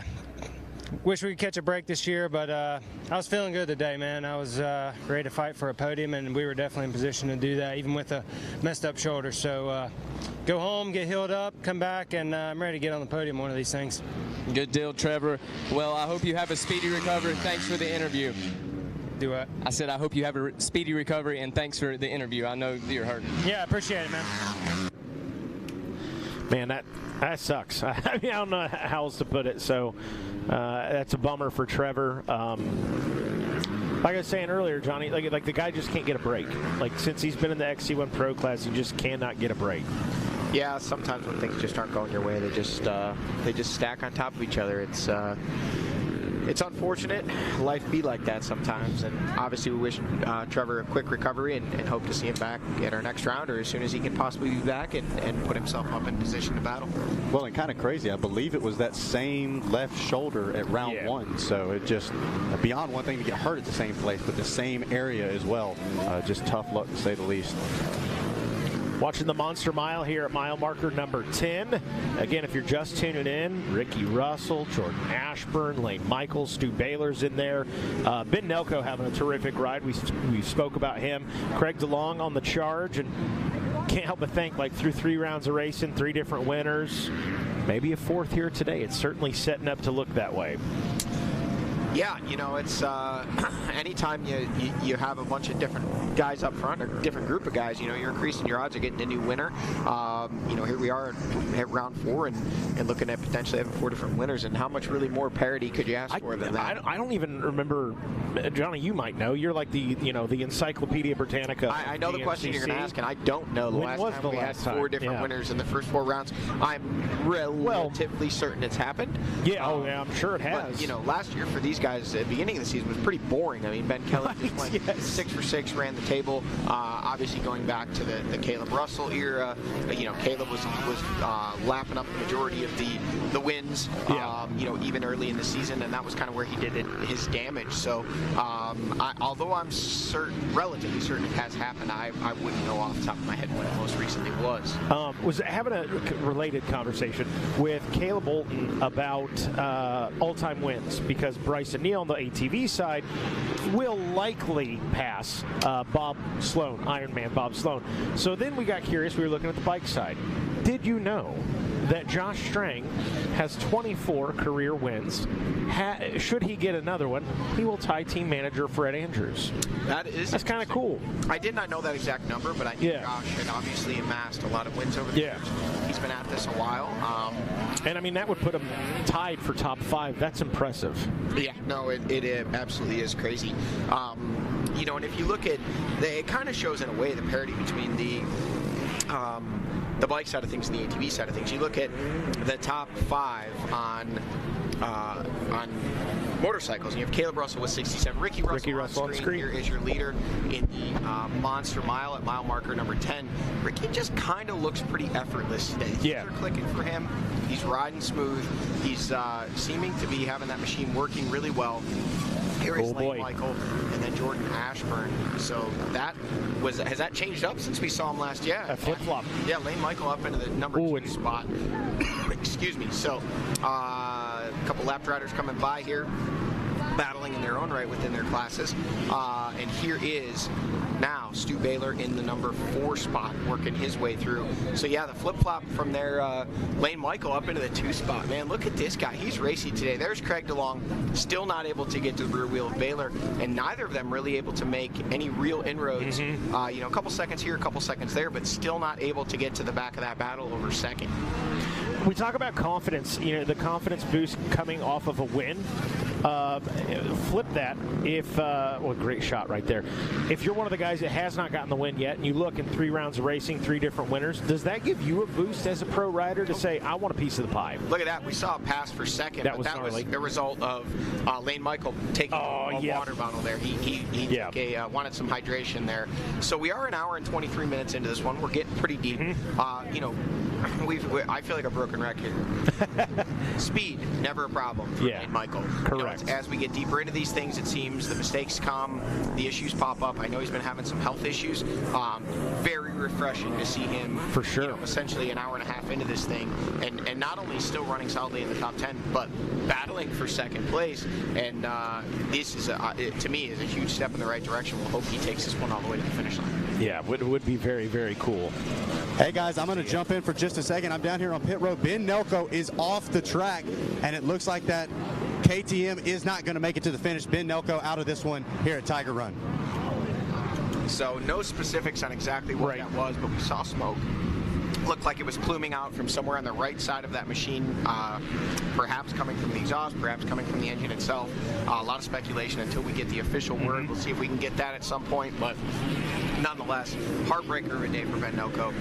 Unfortunately, I believe the second, if not third time we've seen him in the pits before the race is over this year, so not a way to start the season for him. But riding-wise, I mean, couldn't have asked for much more out of the day today. Was riding incredibly well, was up in top 5 positions solidly, and looked very comfortable doing so.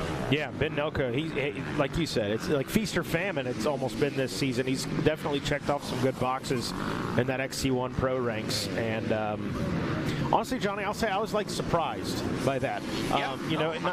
Didn't have that kind of success in the XC2, and kind of wondered. He's made me a believer. I'll put it that way. He's made me a believer. The guy can contend. And here's the thing, Mikey. We oftentimes get criticized as broadcasters, announcers, color guys, whatever you want to call us, of calling what we see. Right. We're not necessarily interjecting our opinions into it. We're speaking facts. And Ben's career in XC2 was less than remarkable. Sure. You know, we knew he was a pro moto guy, had great speed, came in and just didn't quite ever get the results that many thought he might be capable of, including him.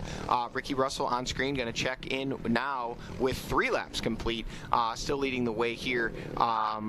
1 hour, 25 minutes. Again, we've been told that we will be looking at a 6-lap race. Jordan Ashburn now out into the finish line chicanes, or field section, if you will, and giving chase, trying to close up that gap to your leader, Ricky Russell, so far unable to do so.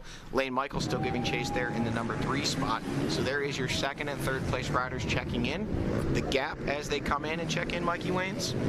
Well, if it loads. Ricky Russell checks in now, 21 seconds up on Jordan Ashburn.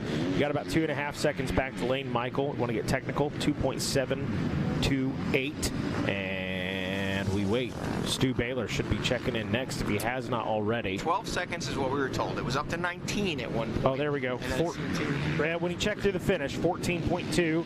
And Craig DeLong knocking on the door behind him. Sits 3 seconds back, 2.8. There you go. So you got 21 seconds, 2:24, 23, 37 seconds back of the lead is Stu Baylor. So needing to get a move on if he doesn't want to let Ricky Russell get away with this one. Ricky Russell probably, arguably the most dangerous of this front group right now. You know, a rider that's been on the podium and battling for podiums at every round so far in the 2023 race season. Here they are coming into pits. We're going to start to see some pit stops going down. Jordan Ashburn in, looking like he's getting fuel and some fresh goggles.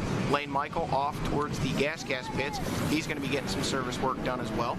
And Jordan Ashburn is out. There is Lane, looking like Jordan will make the pass back likely. We see some fresh goggles there again, and fuel.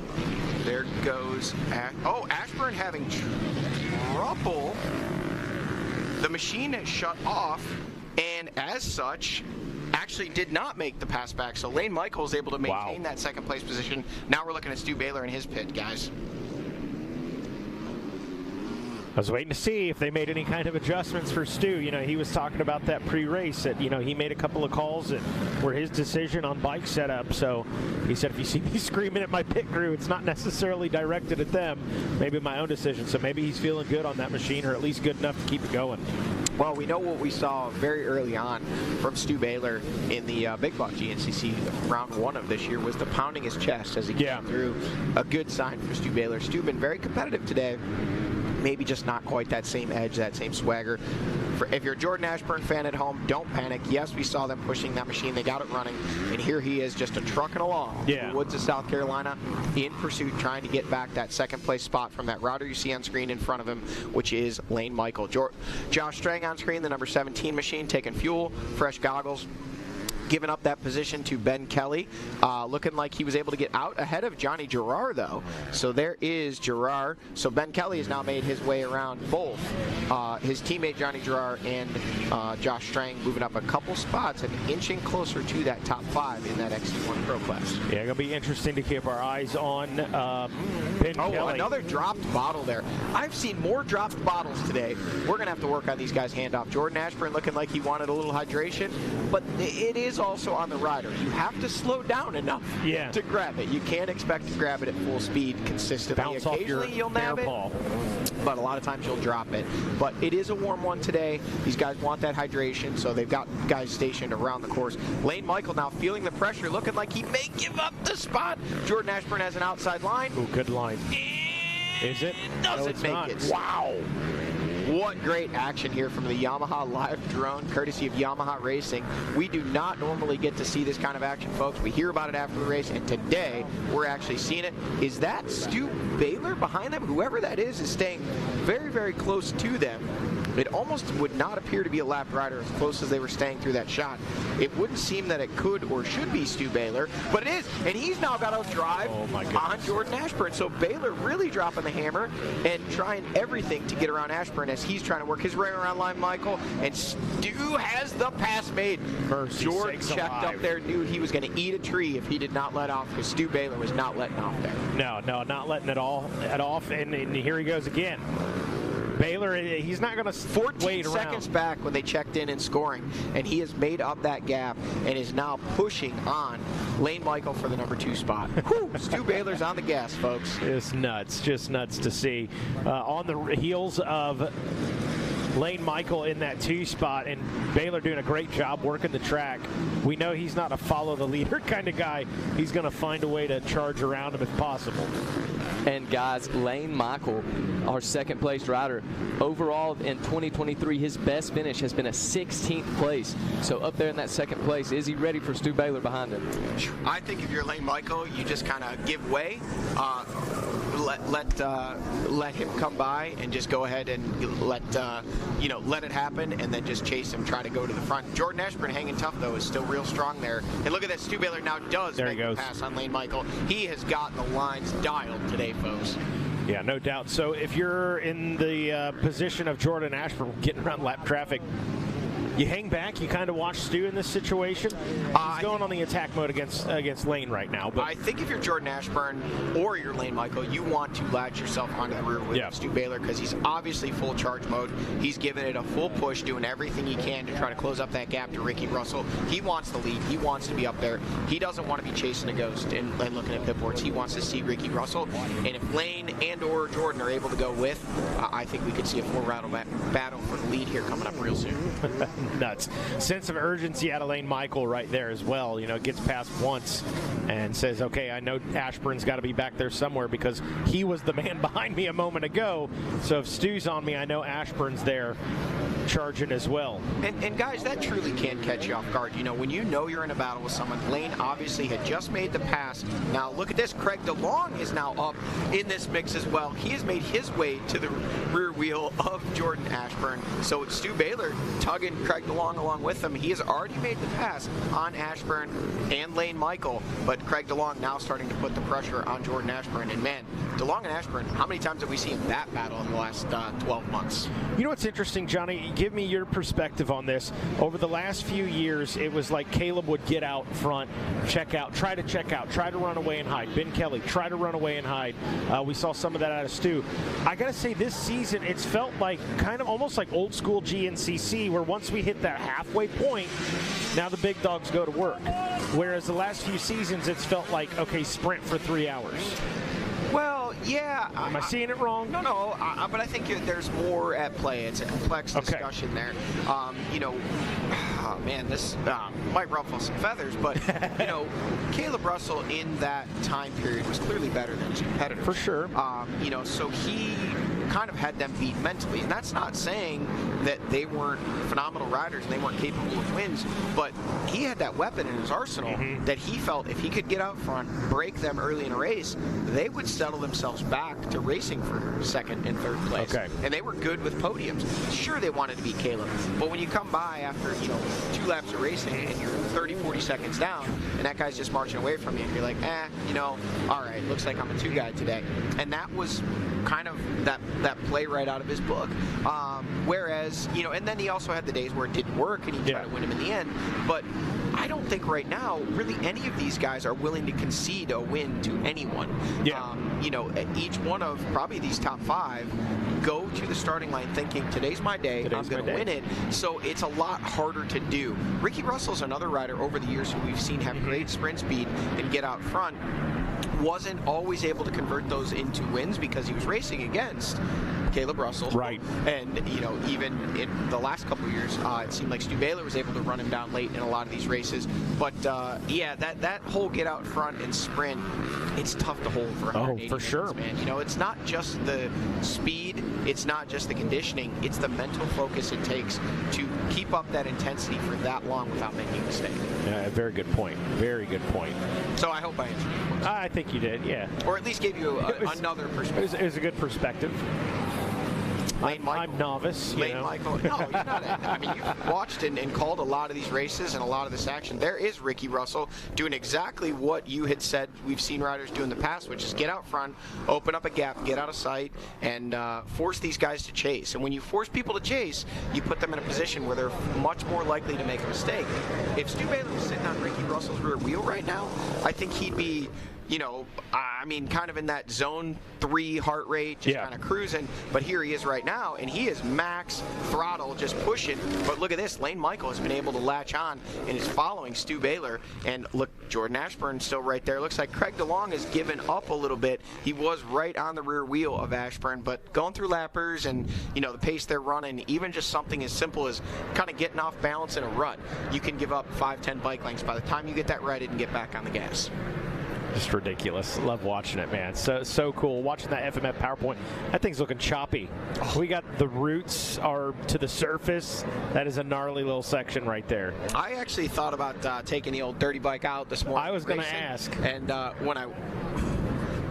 when I went out and looked at the track and saw what that rain we got yesterday, I mean, the dirt is perfect, but how deep the ruts were, and the track crew opting not to push it all back in because, they felt it was starting to firm up really good, and they had some good race lines forming.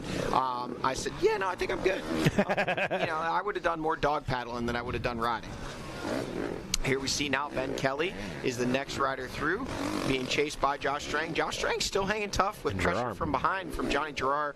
So although not Thad Duvall's caught back up to the group, so good on him. He is pushing the pace, and those guys not too far out of touch with the leaders to get themselves up into a position to battle for a podium, but they're going to have to work together, and they're going to have to do it soon. And here comes the Grizzly Bear. Grizzly Grant has gotten back around, as we saw previously, those XC2 riders that had gotten in front of him, and now he is really starting to open up the gap. But Mikey, we're coming into Grizzly Grant's zone where he makes his money. We're getting near that 2-hour mark, and that's when the Grizzly just starts to get warmed up. That's it. He's hungry, man. He's wanting to eat a tiger out there. That's what's going on for Grizzly Grant. Liam Draper back to the front in that XC2 Pro Lights class, the 198 Am Pro Yamaha, leading the way. There is Cody Barnes now up to the number 2 spot. I'm impressed with myself for catching that one. That was good. Didn't get your number. Just know he's a tall, lanky guy on a Honda. Cody Barnes up to 2. We have lost Rui Barbosa from that fight, at least for the time being. There he is. Rui Barbosa still in the number 3 spot, solidly in a podium position. So a great day for the Phoenix Racing Honda boys. 2-3, 2 bikes on the podium as they run, but leading the way, it's the Am Pro Yamaha of Liam Draper, a rider that has really been wanting and needing that breakthrough ride. Was considered very much a championship contender coming into the season, and I'll speak from talking to him. He is not happy with the way the season has unfolded thus far. He considers himself a championship contender, and he knows to do that. He needs to be on the podium, and more importantly, winning races. Has yet to do that so far in 2023. It's interesting. Spoke with Angus Riordan and Mason Simmons, the 2 Trail Jesters KTMs, running in formation. Wait, make that 3. Grant Davis back up in there. There's Mike Witkowski, and there is Evan Smith. So look at that. Good the eye. XC2 guys just throwing down. Pack of wild monkeys, man.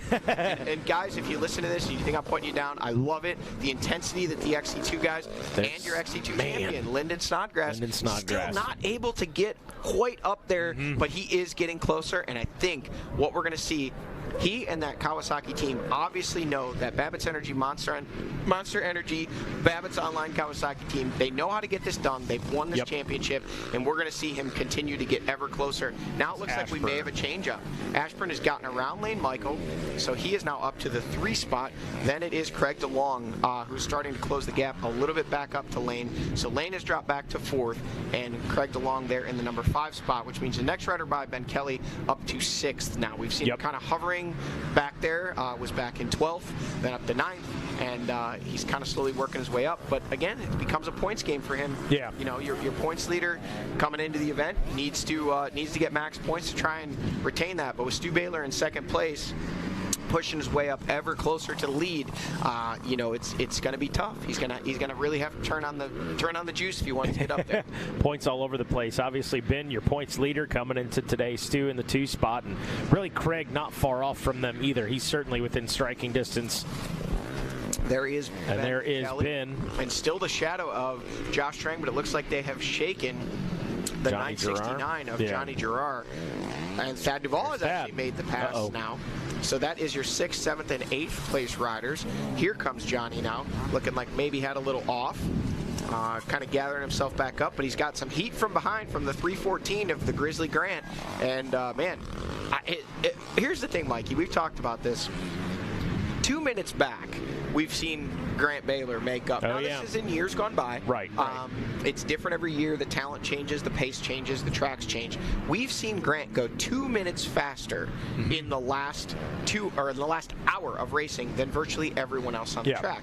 Right now, he's only, we'll have to do the math, but he can't be more than 45 seconds to a minute out of the lead. We're not saying Grizzly Grant's going to win this one, but he is very potent late in these races. He just is able to turn it up as the track gets rougher and he gets more comfortable. He just finds the speed and finds that grit. There is Stu Baylor looking like that gap again starting to come down a little bit more. He's trying to reel in Ricky Russell there. Lane Michael has given up a little bit of distance now.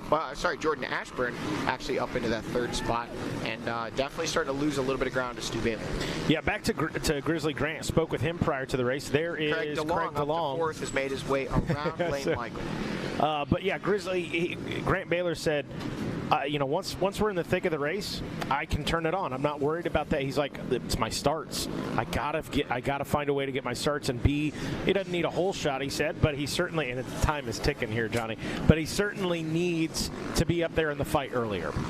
Yeah, unless we missed Lane Michael, he may have had a miscue here in this section because we just saw them a mile ago, and he has not come through here. The next rider we would expect to be seeing would be Ben Kelly in the 6th place spot, but we've actually only had 4 riders work their way through.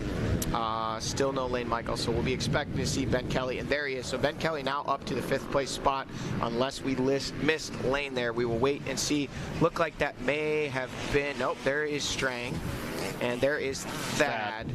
So that is now your 5, 6, and 7th place riders.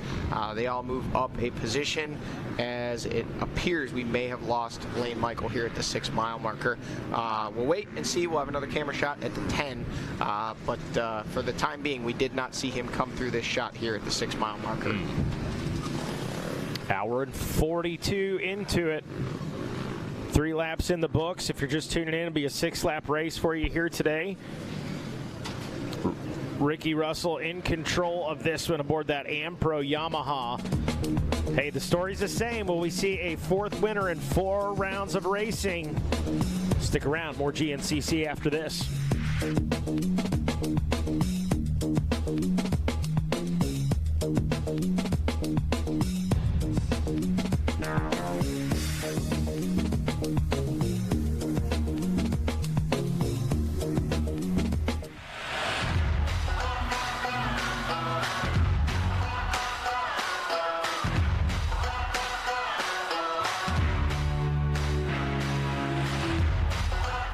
Tires, a division of Greenball Corp, has been in the tire business for over 44 years.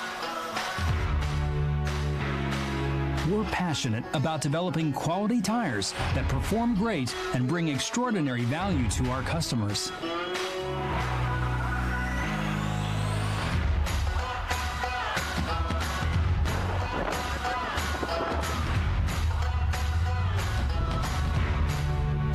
Whether you're looking for a tire that can handle your off-road adventures, need a reliable tire to take you from job site to job site, or simply want a tire with a beefier look that won't break the bank, then check out Canati Tires.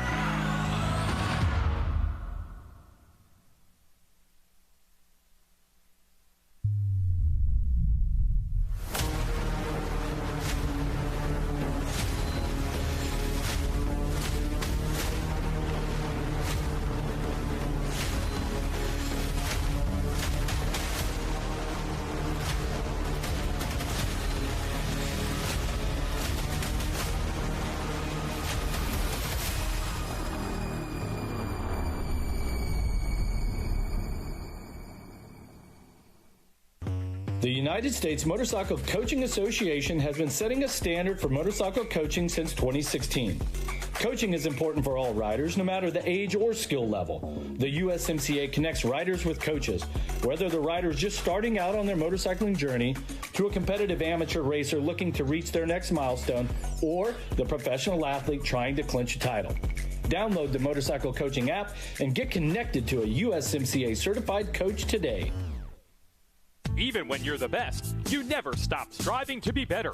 With over 40 years of experience in motorcycle sales and service, we know racing. Our inventory of Yamaha motorcycles, sport bikes, dirt bikes, ATVs, and side-by-sides is extensive and constantly changing. Stop by LoJack Cycle Sales today in Tarentum, Pennsylvania, and visit our online inventory at www.lojacks.com. Yamaha YZs. It's why we ride. How would you like to go to a school where we take into consideration how students learn best? Well, we do that because we find if we can build the curriculum around the things you are interested in, you're going to do a better job. The mission at On Track School is that educational success is possible while chasing your dreams. Not only will our staff help students to achieve success, they will cheer you on to the finish line. We encourage you to check out On Track School at ontrackschool.com, where we can help you chase your dreams and still get a quality education. OnTrackSchool.com. Check it out.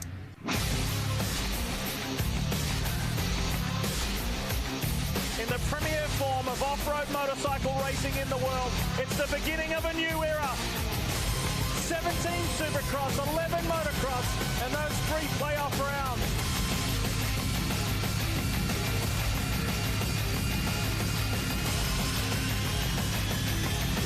Super Motocross World Championship Final. Tickets on sale now. Visit supermotocross.com. 30-second card is up. We've talked all about it. We've watched practice and qualifying. We've theorized. We've bench raced. Now it is time to go. Racer up. Gates down. Side by side we go. Jet Lord, Justin Cooper in front of the crowd. Bollinger from Chase Sexton. Can anyone else get up in the mix? They have been 1-2 in the last 7 motos of this championship. Here we go.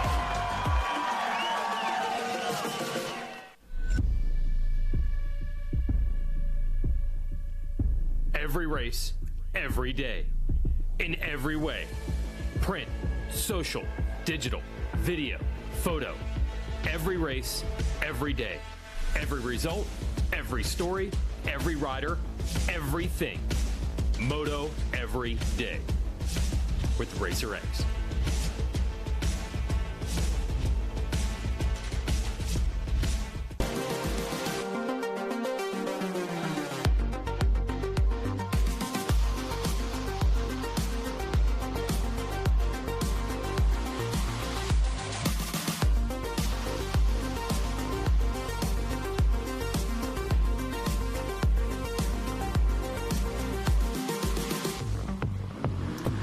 And welcome back to Racer TV here, watching some GNCC, the Tiger Run GNCC. And as we welcome you back, we know Ben Nelko had a mechanical something. Well, let's get the word from him. Zach Heron stands by with Ben Nelko. Yeah, thanks, guys. We're down here at the Rocky Mountain ATV MC Thiele Energy KTM rig with none other than Ben Nelko. Ben, clearly a look of disappointment on the face. Take us through what happened. Yeah, I mean, I was probably the best I've ridden all year. Just kind of clicking laps off. Third lap came around and we had a freak mechanical. The shock, something happened with the shock, and I didn't have one anymore on the third lap, and it kind of bucked me off the bike, and I got back on and definitely couldn't ride it like that. So we just pulled it in. But I got to thank Rocky Mountain, Thiele Energy, KTM for keeping me around during these tough times, and hopefully get it all figured out here soon.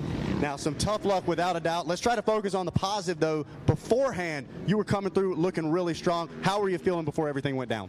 I was feeling great, actually. I ended up crashing in the first turn. I wanted that whole shot money, and I slid out, but I was able to sprint back up into the pack and make some passes, and I was just riding behind Stu there for a little bit, and he ended up breaking away, and I was on my own I was by myself, and then ended up following Craig for a while, and he caught us back up, so it was good. I mean, there's a lot of positives. I'm learning. It's first year in XC1. It's just a big learning experience, and it'll take time, but we'll be up there. We'll see you back real soon, guys. That is Ben Nelko. Tough luck here at the Tiger Run. Well, I'll say it, Johnny. You called it, dude. That was a good assessment. Just watching on Racer TV, man. Yeah, I mean, I don't know.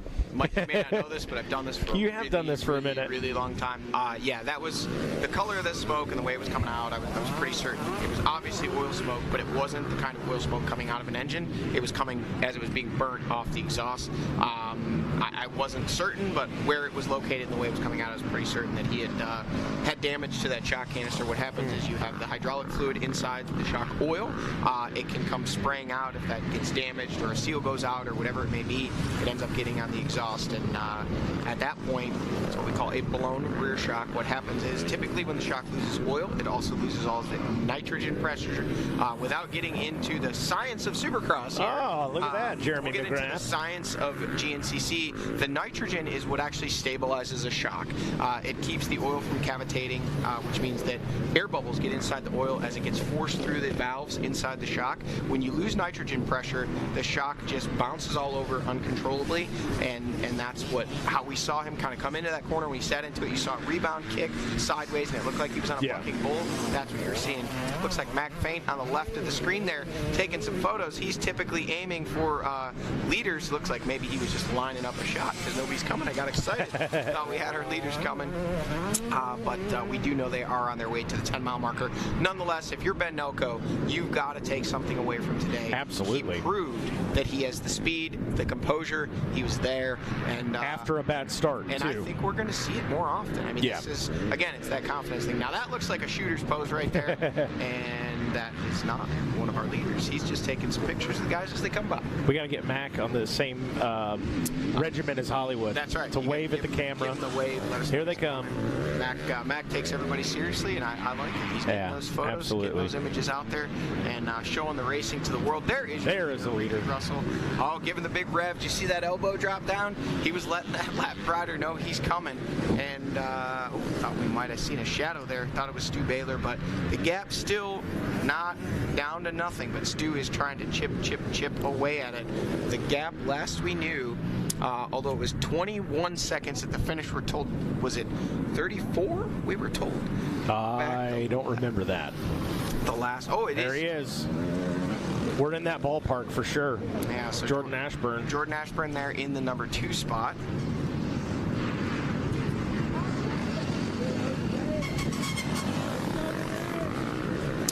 Craig DeLong now has gotten around Stu Baylor and up into the number 3 spot. Stu Baylor there in that 4 spot. And here's where we will find out for sure if we missed Lane Michael at the 6-mile marker, or if we did, in fact, we did not miss him. He was, we're told, I did see that. Stu Baylor also missing his number plate.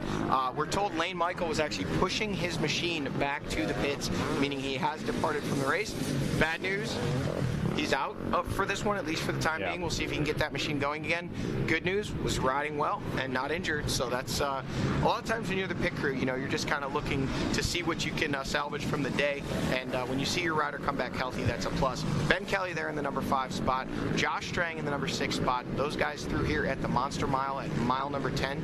And here is the battle over that number 3 spot. Craig DeLong has it. Stu Baylor wants it. Man, Stu Baylor, he's just an animal back there. A couple guys with some wins under their belt this year, so a little added, I don't know what you want to call it, swagger in there, whatever it is. We're watching it on Racer TV on the drone. What are you saying? They got a little added weight from the bonus money, or what something? No, I know what you're saying. Yeah. When you got that win, you kind of puff your chest out a little bit, and especially when you're battling another guy who has a win. Each one of these guys surely wants to be the first guy to get 2 wins, along with Ben Kelly. All 3 of those guys want to be the first guy to double up in 2023. But right now, Ricky Russell's saying, boys, I want my name in the hat, and I want to be the first one to double up, and to double up, I got to get the first one first, and I'm going to try to do that today. I like that. Craig, talking to him prior to this one, asked him, okay, you're going back to back, and he kind of smiled, and he said, well, that would be nice, but, he's very realistic about it, and that's good. The first one's the hardest, and then after that, they definitely don't get easy, by no means, but... I don't know. I wouldn't know. Yeah, but you've got the one, okay? And you probably have, like, the coolest win because your buddy Walker Fowler could have had a perfect season, Johnny. Yeah. Could have had it. I waited 23 years for that day. You earned it. You know, him having a perfect season, although it would have been cool. I'll take my win. And quite possibly one of the coolest trophies we've ever had. Absolutely, no the question. X Factor. We're waiting on screen. We should see Ricky Russell working his way through the camera shot here in just a little bit. Leading his way with 4 laps complete. We'll be approaching that 2-hour mark. Again, for those of you listening at home and those of you listening here in the pits, 6-lap race here today at the Tiger Run GNCC. So we are going to be 2/3 done with this one when Ricky Russell comes through, and there he is on screen, the 212 machine, blowing out that berm, hard on the throttle and trying to stretch out that lead. A lot of stopwatches going, but we're going to have the official transponder scoring checked in here in about 5 seconds, and we're going to know exactly what that gap is when the second place ride of Jordan Ashburn comes through on that Magna 1 Motorsports Husqvarna. Ricky Russell's checked in. Ricky Russell is in, turned 29:30. Of course, they were a little late compared because, as we know, they took a pit stop on the last one. Ryder Lafferty. Oh, no. Ryder Lafferty wrenching on it. He's got his mechanic, DK, there with him as well. It's kind of calm, cool, collected. I mean, for being in this, maybe it's, let's see if we can get it back out there. Here comes Jordan Ashburn into the finish line area now. Let's get a clock on it. Let's see. Ricky Russell out in front. 4 laps completed. Jordan Ashburn 29.693. There is Craig DeLong there in 3rd, and Stu Baylor hot on his heels in 4th. Again, those two still battling over that final podium spot, trying to push themselves back up closer to Jordan Ashburn. So it's funny how the ebb and flow of things happen here. You know, a while ago it was Jordan Ashburn kind of falling back through that lead pack. Now he's the one giving chase. He's gotten back around Stu Baylor, looking like Stu may have had the miscue of some kind there, and ultimately pushing the pace and trying to close up on Ricky Russell. But 29 seconds is the gap. We saw it as big as 34, so starting to come back down. Looked like Ricky had a water bottle hanging there, so he was able to successfully get some hydration. Look at how dusty things are. Man, what a difference a day makes. Wow. Yesterday we had mud, not mud, but moisture in the pits, and looks like the Gobi Desert down there right now. Here we go. We see the water bottle out for Jordan Ashburn, taking a little extra time to make sure that he takes that bottle from his wife, Mary, and getting that hydration, getting warm out there today. Even with the Tiger King suit on, we saw Zach there on screen. We got to make sure he stays hydrated. Tigers need water, too. There is Craig DeLong there in the number 3 spot, and just behind him we will expect to see, there he is, the 514 of Stu Baylor. Looking like Stu coming in. What do we got going on here? Just a fuel stop? No, something going on where we had a kick of the front wheel, meaning Stu had gone down. What happens there, folks, the handlebar clamps will actually twist in the clamps themselves, the triple clamps. The forks more or less pivot, so what they'll do is they'll turn the handlebars to the lock and kick the wheel the opposite direction to straighten the handlebars. All right, I'm just saying it right now. We need a Science of GNCC with Johnny Gallagher. So somebody make this happen. Somebody sponsor this out there. So let's talk about this. When you get your bike set up, you put forks back on. There's a process you go through. Jordan Ashburn on screen working his way through. There's a process you go through to make sure everything is lined up properly. You don't just slam the forks in and tighten them up. Right. You know, you push the forks up in, you pivot them to get to where they're supposed to be. You get the front wheel in, and even honestly, when you change your front wheel, you go through this process. You don't just tighten the axle. You have to get the axle snug, get everything lined up, and then you'll aggressively spin the front wheel and jab the front brake so it kind of jerks everything into its natural resting position. You make sure the bars are straight, and then there's a series of ways to tighten things up. The amount of time it would take to do that, to realign a bike on the side of the trail after you wrecked it, it's not an option. So there's 2 options. You can find a tree on the side of the trail and just slam your front tire against it to push it back into place, or you can stop and have your crew or some random mud flea on the side of the track. You put your handlebars against the lock because they have to be braced against something, and then you just say, kick my wheel. And you typically look for somebody who knows what they're doing. They've done this before, so they're not just trying to kick a field goal. You want to really get the weight of your body into it and twist those forks. Yeah, because as you're saying, Johnny, when that happens, your handlebars are bent sideways a lot of the times, so these guys are not in the position they're used to be in, and that can really throw you off throughout the race. Yeah, and a lot of these guys, they'll say they ride by their front fender. fender. Because you can't actually see your front tire, you see the front fender. So when the tire is going, how do I explain this? When the tire is indexed differently from the front fender, you're looking at that front fender and you're looking at your handlebars and you're thinking you're going one direction, the bike is just drifting in another direction. That's exhausting. It can be very challenging to adapt to. Looks like we may have Zach down in the Coastal Racing Gas pits with an update from DK on what we got going on with Ryder Lafferty. Yeah, guys, we're down here at Coastal Gas. When it rains, it pours. Not only do you have Lane Michael come in, but then we see Ryder Lafferty as well. What's going on? Ryder went down early on one of the first laps, and when he did, he broke his clutch line that goes into the clutch perch. So he's really been limping around out there and struggling, and we had him in, and we were able to get it swapped out. But, of course, the race is pretty much over at this point, so we're just going to go out and finish the day, try to keep moving. Absolutely. It was a strong run from Lane Michael as well. We see him in the pits. What went on there? Yeah, what we think with Lane, some form of a motor mechanical. We don't really know exactly at this point until we get it took apart. But, yeah, Lane was riding great, and it looked like he was starting to bounce back and show everybody what he's capable of, and it's unfortunate. For sure, guys. Tough break for Lane Michael, but Ryder Lafferty back in the fight, going to try to salvage some points here at Tiger Run. Well, thanks for that update there, Zach and DK, and good information there. Not good news, but good information. Obviously both of those guys, a heartbreaker for very different reasons. Ryder Lafferty was having a phenomenal season up to this point, was your points leader in that XC2 class. 2 wins to start the season. Struggled a little bit in that mud race in Georgia, but still coming away with the overall points lead in that XC2 Pro Lights class. And then obviously Lane Michael, again, on a path to redemption here today, working his way was in a podium position and having what sounds like they believe losing a motor. So we're sure that crew will go back, assess the damages and situation, and come back stronger for the next round. Looking like Stu Baylor on screen here from our Yamaha Racing Yamaha Live drone, and in pursuit, pushing the pace, trying to get closer to Jordan Ashburn, the #1 Magna 1 Motorsports Husqvarna machine. And man, I would not want to be Jordan Ashburn right now. Stu Baylor has already kind of come up through once, looking like maybe got a little overzealous somewhere, and met a South Carolina Cottonwood and lost that front number plate. But front number plate be damned. When Jordan Ashburn looks back, he's going to know that that's Stu Baylor, if he's able to close the gap and get all the way to it.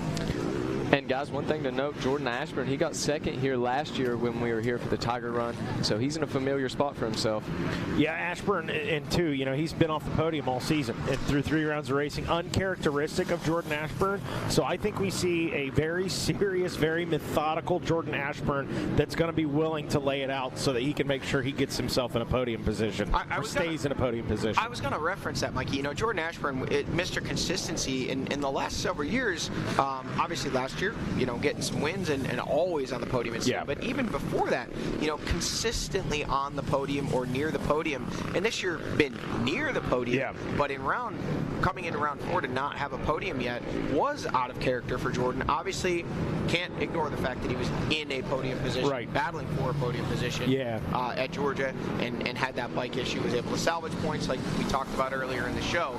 But nonetheless, no podium so far in 2023. So today, looking to check that box and start marching towards. And well, let's not just hand the win off yet. Oh, absolutely. It might be 29 seconds, but we still have an hour of racing. That's it. Nearly 2 laps of racing remaining. So any one of these guys could still get themselves up in there in that battle for the lead. And Johnny, another thing to note, last time we were on this soil, he got a 4th place, Jordan Ashburn did.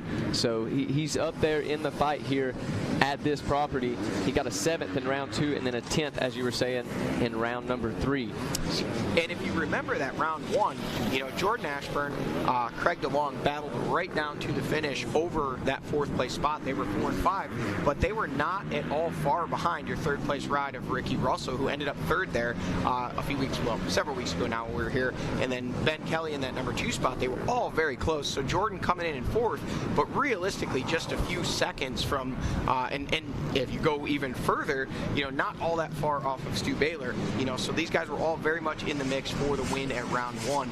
Right now, Ricky Russell, that 29-second gap is one of the bigger gaps we've seen throughout the year so far for the leader. Obviously, Ben Kelly stretching out a massive gap in Florida. But every race other than that, it's kind of stayed. Well, I guess now that I think about it, no, Craig Delong, big gap there in Georgia as the race wore on. Right. Early on, it was a hornet's nest there. Those guys were all real close together. Ricky Russell on screen, top of the FMF PowerPoint, accelerating away. We'll see what the gap was. Looked like he came across the top there at about 53. So we're at about 7, 8, 9 seconds right now.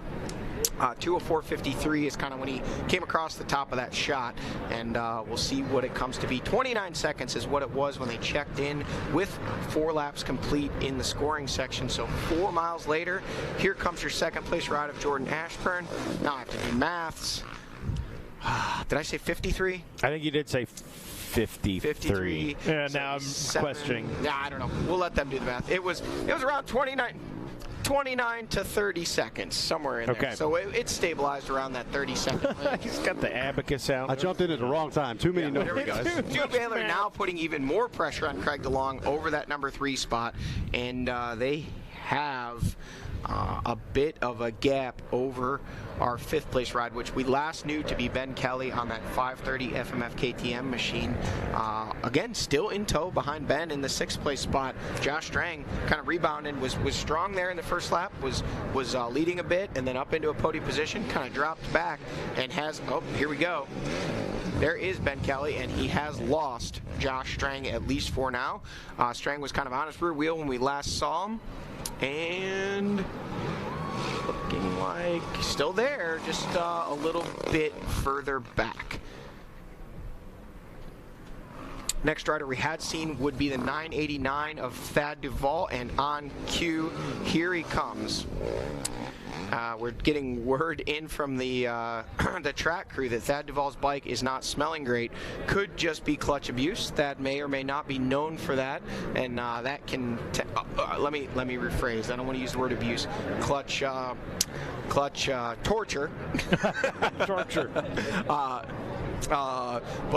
Yeah, that's something, Thad's machines are built to withstand that, so we'll hope that that's all that is, and not a sign of a larger problem there. So that is your now 5th, 6th, 7th place, and here comes your 8th place ride of Johnny Gerard, looking like he's got a little company from behind with the 314, and there is Ryder Lafferty. Now he is a lap down, kind of jumping in with these guys. Oh, that's right. Open to try to pick up some positions, maybe try to get back to the top 20 to score some points. Keeping in mind, Ryder Lafferty isn't necessarily as interested in the overall as he is his points in XC2. XC2 championship decided by class points, whereas, little factoid, the XC1 championship is decided by overall points, not by class points. So it is your overall points as you score them. So XC2 guys factor in a roundabout way to the XC1 championship. Anytime those guys get up into the mix and start mixing up the points, that does affect the championship points for the overall, which is also the XC1 championship. Now, here comes your 2nd place rider in that XC2 class, and it is Cody Barnes, then Liam Draper. So that is your top 3 as they run in the XC2 Pro Lights class. Switching gears, Ricky Russell, we caught just the end of him as he came by there, but still will be able to get a gap there. Looked like about 7:08. He came around that corner. 7:08. 7:08. I got you. 7:08. Real quick, while we're waiting on them to come through, we have Julia. If you're here on property, Julia Miller. We have your phone at registration. Again, Julia Miller. Your phone's at registration. Whoa! Look at this. 20 seconds is the gap. Okay. It has come down from 30 to 20. Could be a facet of lappers. Ricky Russell being in the point position. He's the guy that gets to the lappers first. He's the one. We've already seen him a number of times. That elbow down. Stu Baylor has made the pass on Craig DeLong. He has gotten around, now up into that 3rd place spot. Craig latching on, trying to go with him, and they're in pursuit of Jordan Ashburn. But all 3 of those guys right now in pursuit of the man out front, Ricky Russell, and they've made up 10 seconds as they run. Again, could be lappers, could have been a bad line choice, maybe even a tip over. 10 seconds, a lot of things can happen, and any one of those could add up to that time lost. Johnny, I think there was a time when Craig DeLong, if he'd have gotten passed by Stu Baylor, falls back into the 4 spot, Craig would say, okay, good day. That's okay. I think those days are gone. I look to see, I think this is a point, Ben Kelly right there, a point where Craig DeLong can make a point or make a statement by hanging with Stu, challenging Stu for that podium position. Yeah, you're absolutely right. I mean, that is a statement that he need make at this point. He is a guy that is battling for this championship and battling for wins. Ben Kelly coming by, Josh Strang as well. That is your 5th and 6th place ride. Ben Kelly, doing the math, the way I figured it on screen, 1 minute, 10 seconds out of the lead. Our producer, Adam Gordon, tells us about 30 seconds behind Craig DeLong, who's in that 4th place spot. So 30 seconds needed to make up to get to that next spot. 1 minute 10 to get to your leader, Ricky Russell, with only about a lap and a half remaining. That's a lot of time for Ben to make up to interject himself into that battle for the lead. But you know he's going to be clawing and clamoring for every point he can get. Thad Duvall coming through, a solid ride for him. Running up, here's Ricky Russell on screen, guys.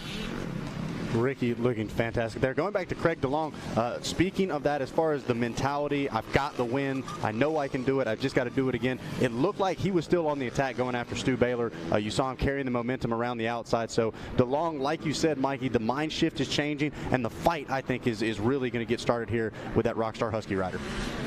It's time. It's time for Craig. Absolutely. Challenge. Jordan Ashburn taking some creative lines. We saw a lot of that yesterday in the ATV race as well. John Glotta comes to mind, really getting creative, taking some super creative lines that sometimes paid off, sometimes they didn't. And it looks like the bikes are having to start to do the same thing here later in this race.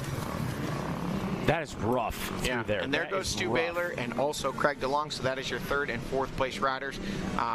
And yeah, those guys are, it's kind of hard when you're trying to have those battles. You know, Stu is trying to work his way around Craig at the same time, trying not to lose too much of a gap up to Jordan Ashburn and obviously ultimately the leader, Ricky Russell. But in this case, it seems that those two pushing are kind of getting themselves in the mode push to get up there to try and close that gap on both Ricky and Jordan.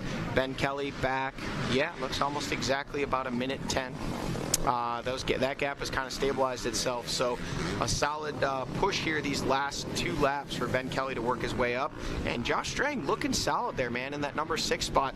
I know when I say that, yes, I know he was on the podium at the last round. Right. It was a mud race. He earned it, no question about that. But for me personally, I think this is the most racy we've seen Josh Strang look in the 2023 season. Obviously can't understate the fact of the injury that he came off of and the complications that went along with it in 2022. Same goes for Thad Duvall. Again, 7. He finished 7 at round 1 here at this course. But I think today, to me, Thad looks racier. He's closer to the front. And honestly, I think Thad is riding better now than he was earlier in the race. It's almost like he's finding his comfort, he's finding his flow, and he looks more aggressive to me as the race goes on.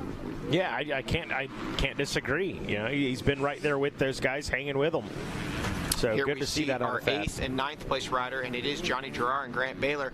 So Grant, we had talked about it. We are now past that 2-hour mark. Ryder Lafferty hanging tough there, you know, a lap down, but he's latched onto those guys. And if anything, for him at this point, you know, yes, every position counts, and he's kind of hoping for some attrition, if you will, in that XC2 class. Hoping guys have some issues. Not necessarily likely to catch a whole lot of guys in the XC2, but the faster you go, you're more comfortable at that pace. You know, even when you exit a race halfway through, you know, that's lost seat time, lost race brain time. Yes. So good for him to be back out there pushing and just, you know, that muscle memory of what it takes to run that pace.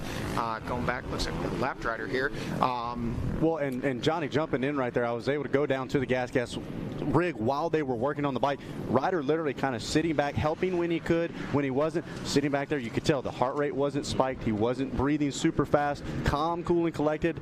As soon as they got it fired back up, right back to business. So interested to see, especially with Lafferty being around a fast group of riders. That's exactly what he wants as far as keep the pace up, try to get as many spots as you can. Did we have a new XC2 leader there? Was it Liam Draper back to the front and Cody Barnes into second now and Rui Barbosa in third? So that was a shakeup. Liam was in second last we saw, I believe, unless I missed someone, question mark. I think that is the case. I think Liam Draper back to the lead in that XC2 class. Cody Barnes now back to the 2 spot, and Rui Barbosa in 3rd. So the top 3 remain the same, but the order has changed. Liam Draper back around Cody Barnes and back to the front of that XC2 Pro Lights class. Heating up in the XC2. It's 10 deep, it's 12 deep. So many guys in that one that can pull off a win, let alone a podium. Ricky Russell in control of this one. Ashburn, Baylor, DeLong, all on the charge. Everybody wants a piece of the pie. Getting down to the nitty-gritty, about a lap and a half to go. We'll be right back with more GNCC here on Racer TV.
All-new Yamaha YZ450F.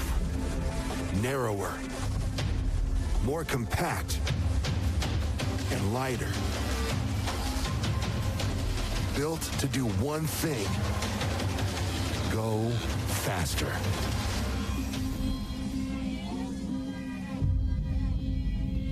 Flexible financing options offered directly through Yamaha are available. See your local Yamaha dealer today.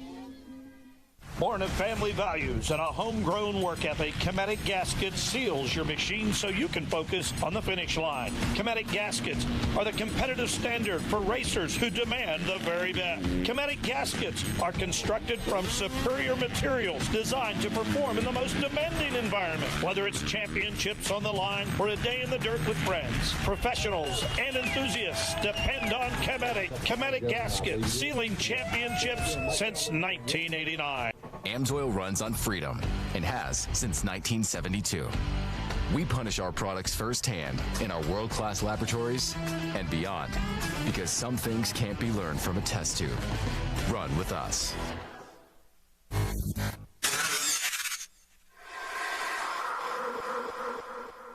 Last season was my best season ever by far. I won a lot of races. I won a championship, and it was also my first year using ARMA. And one of the things I noticed was just my ability to string good days together. You know, like especially in the summertime in Florida, where you're riding every day and the heat index is 108 degrees and you're doing 230s and going to the gym and bicycle and all that stuff. I think in the past I've been super inconsistent day to day. Yeah, I may have a good race here or a good day during the week there, but overall, I think where I improved the most was my consistency in my recovery.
GNCC Racing is brought to you by Specialized Turbo e-bikes. It's you, only faster. And Rocky Mountain ATV MC. Get ready.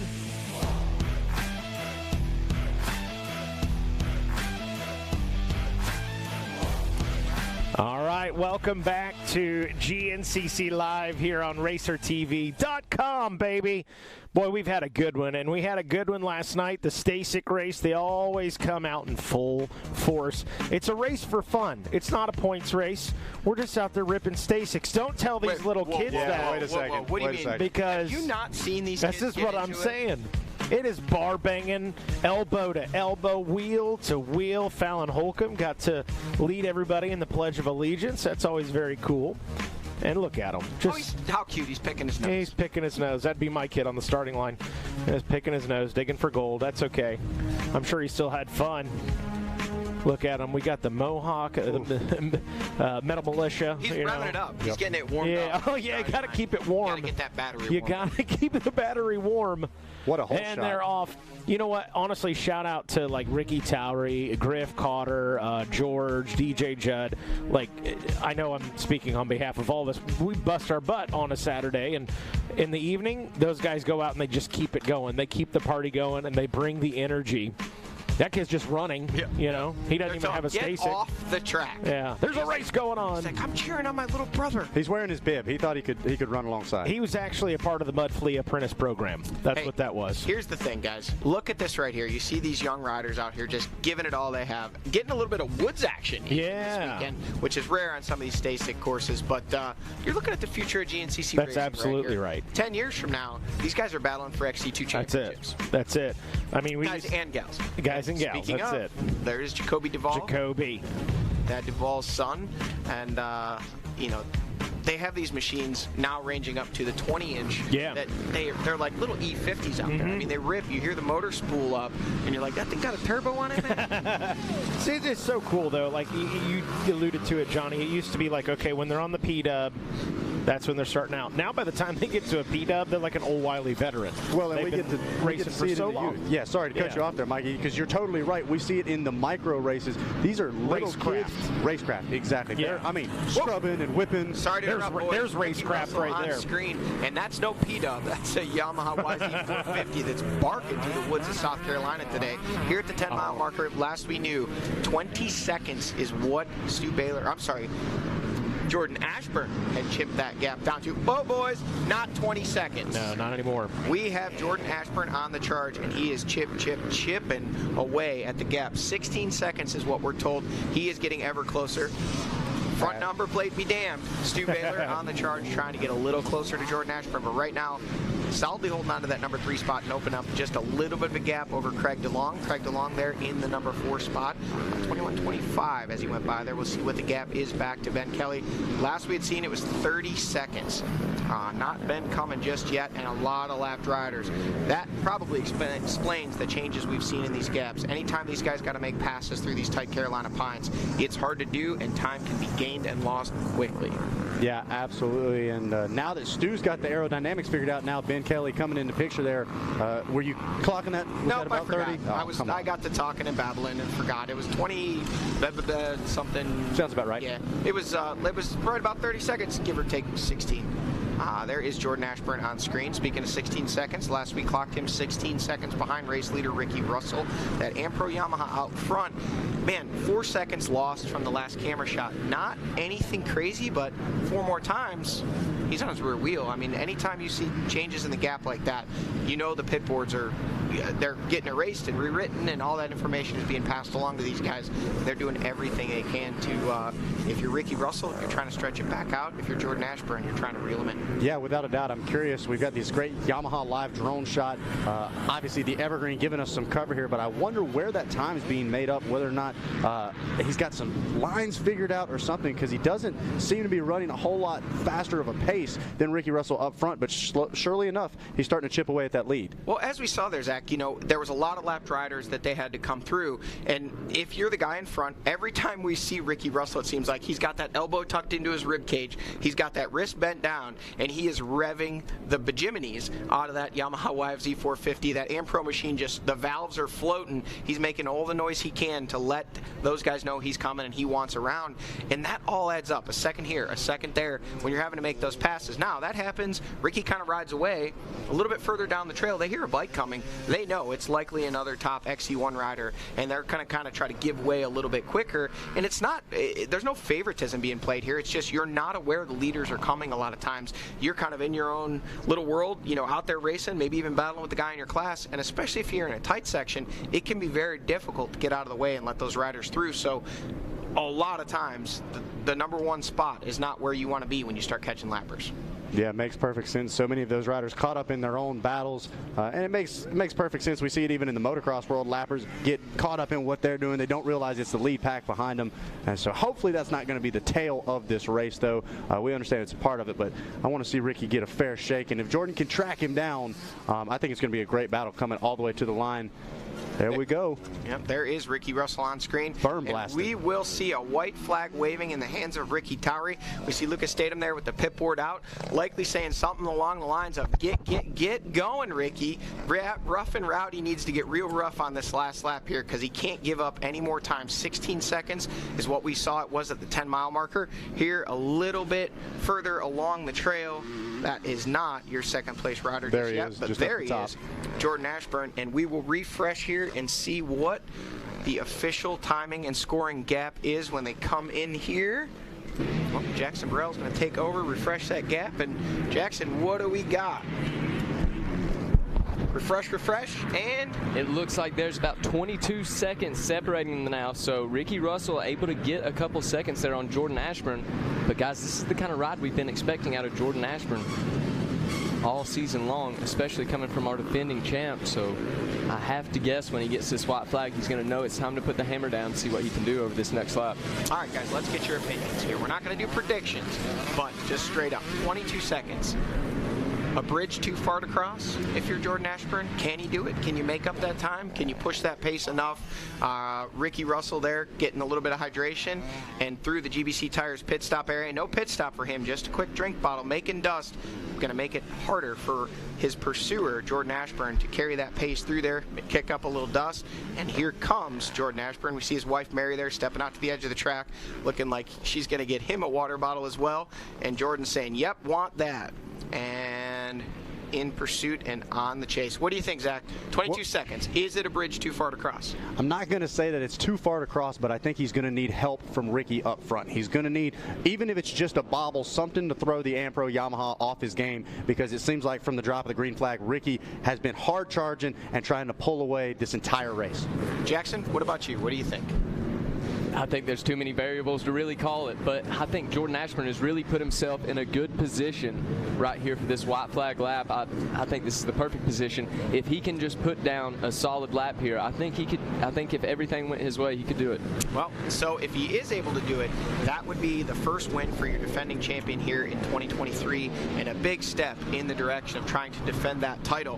One thing we did notice on screen there, Craig DeLong back up to the rear wheel of Stu Baylor when they came through that GBC Tires pit stop area. So DeLong looking like he was giving up some ground, maybe had lost the pace, just couldn't quite match the intensity of the two riders in front of him, and now that is not the case. He is actually caught back up to Stu Baylor, who is not at all far behind this rider right here, Jordan Ashburn. So we've still got, really honestly, a 4-rider potential battle for the win, but realistically 3 riders battling over those final 2 podium spots. And like we had talked about prior to the break, I want to see Craig challenge Stu. I want to see him banging bars with Stu Baylor, even if it's just for a podium. Well, I'm going to step in there and say this. Well, I don't think Craig DeLong wants to bang bars. Okay, maybe not that extreme, but challenge him. Yes.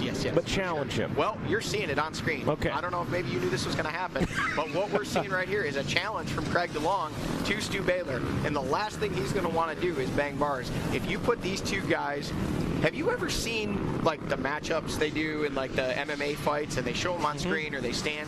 Like Stu Baylor or Craig DeLong would be like punching Stu Baylor's waistline. You know, like I mean, you can say that because y'all are buddies. There's a massive. I mean, he's a little dude. He's a little dude. He actually can't. He has to have a kickstand to hold his bike up because he can't touch. They hold him until he takes off. Ben Kelly is 6'9" with 14 feet of legs, and Craig. It's true. Craig Delong is 6 foot minus 4 foot, so he's 2 foot tall, and he has a 7-inch inseam. For those out there that don't know, Johnny and Craig are tight. Okay, so this is all in jest and fun. No one take that seriously. Like, can you believe what he said? I only have one thing to say, and Craig, when you listen to the show, I just want to say thank you. Thank you for everything. Thank you. I don't even want to know. I don't even. Actually, Craig, I do. I really hope Craig watches the show and hears that, because he's going to crawl under the seat of his truck while he's driving home when he hears that. Awesome. Yeah. Give me the scoop off air. One day we'll get. It's not. It's not like anything dirty or perverted. So basically, there is a. We'll give him a shout out. I believe it's Jamie Soule. He is a international YouTube star. Okay. Has, I believe, over 1 million followers on YouTube. Okay. And he films raw race footage. Stu Baylor on screen in pursuit, trying to catch up to Jordan Ashburn. Yes. But if you go look him up on YouTube, he has like over 1 million followers. He travels to races internationally, gets footage. He doesn't really edit it. It's just raw footage. Okay. And uses the raw sound, no music. But he has, like, just great kind of angles, and it just tells the story of the race. But he likes to get interviews at the end, and he basically came up when Craig won. And Craig, can you imagine the emotion of just having won your first GNCC Absolutely. race? You're sitting there beside yourself, and he came up and just gave Craig a fist bump and said, "Good job."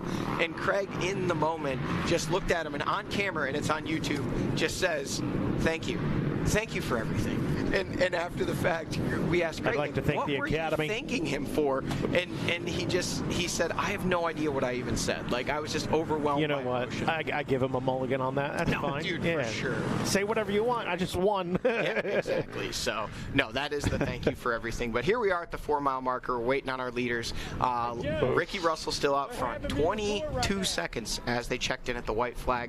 And the FMF PowerPoint, man, this hill's getting pretty exposed ruddy here, looking like Ricky's probably going to just rip his way right up it. But that said, could be a place where some lappers get involved, and this could be the real power point of the race. Hey, Craig's, I got to think at this point, mile marker 4, Craig's probably got an area where he feels good, where he feels strong, where, okay, I got to make my move in this spot.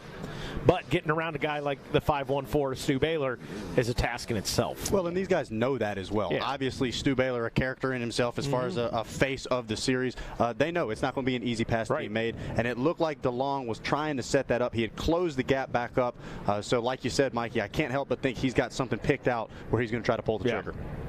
Yeah, and Stu obviously fighting for every point as he wants to leave here the points leader, and that may or may not be the case based on the fact he currently sits in the number 3 spot. Ben Kelly back there in the number 5 spot, so that would be a difference of, let's see, 3 points there, plus another 2 would be a 5-point swing there.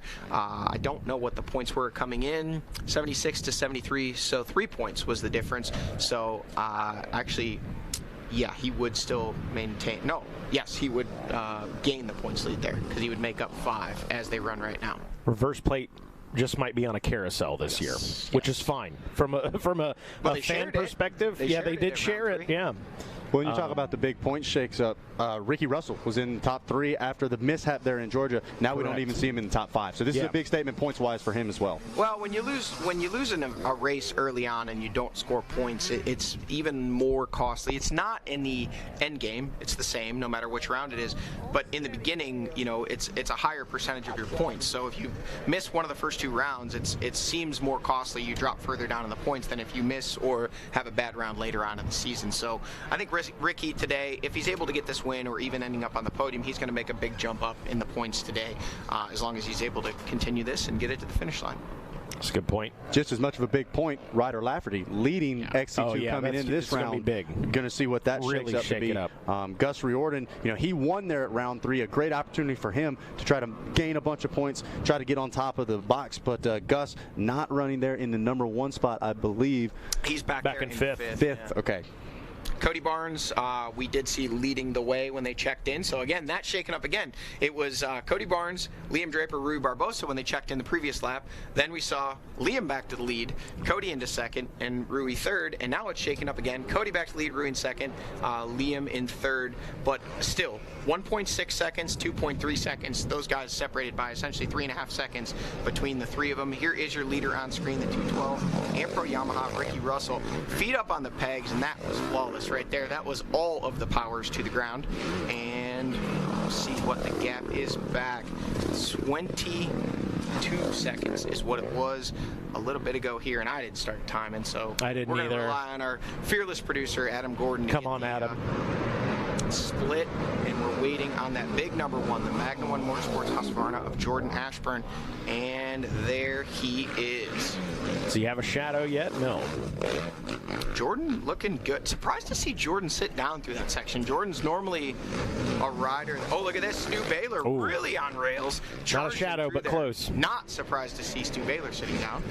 Ever surprised when we see him stand up.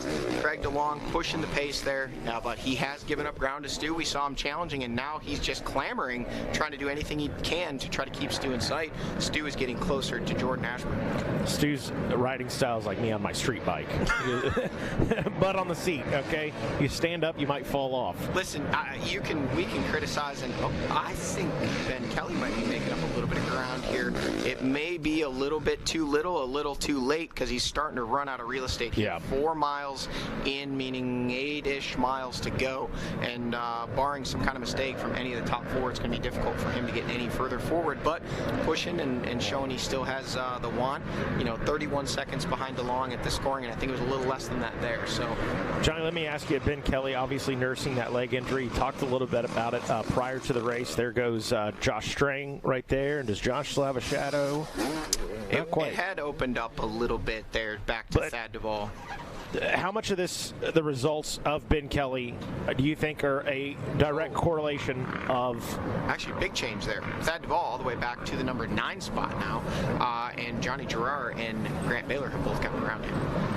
But how do you think the injury, the nursing injury, is affecting Ben Kelly? Is that affecting the results right now?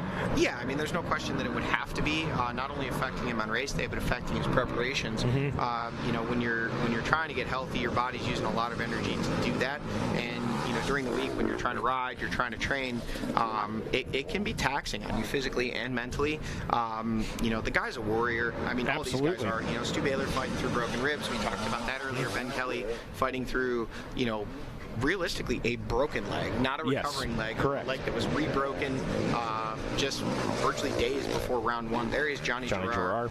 And a big, I'm sure Johnny's not going to be overly pumped with today, riding currently in the number 7 spot, but 19 OA around 1 here after running in front for much of the race. So a big step in the right direction. But surely a much better day for him today, and I'm sure the team will be much happier. Oh, absolutely. As well. But no, it's very difficult, to try and compete at this level with any kind of an injury, let alone, something like what a guy like Ben Kelly is going through right now. So, heroic effort, but a big effort for that guy right there, Ricky Russell out front, and looking like he's kind of starting to inch towards having this one, dare we say, in the bag. We're knocking on the door. We're about, 15 minutes away from checkers? All right, I was a little off, 17 minutes. But nonetheless, getting down to it. It's a matter of Ricky Russell staying within his own helmet, hitting his marks, and bringing it home, getting around the lap traffic. Without seeing Jordan Ashburn or Stu Baylor, there is Ashburn right there through the 5-mile marker. At this point, the pit boards, if you're Jordan Ashburn, they're not telling you anything super encouraging in both ways. You're not really making up any ground on the leader, and you're starting to really lose ground to Stu Baylor.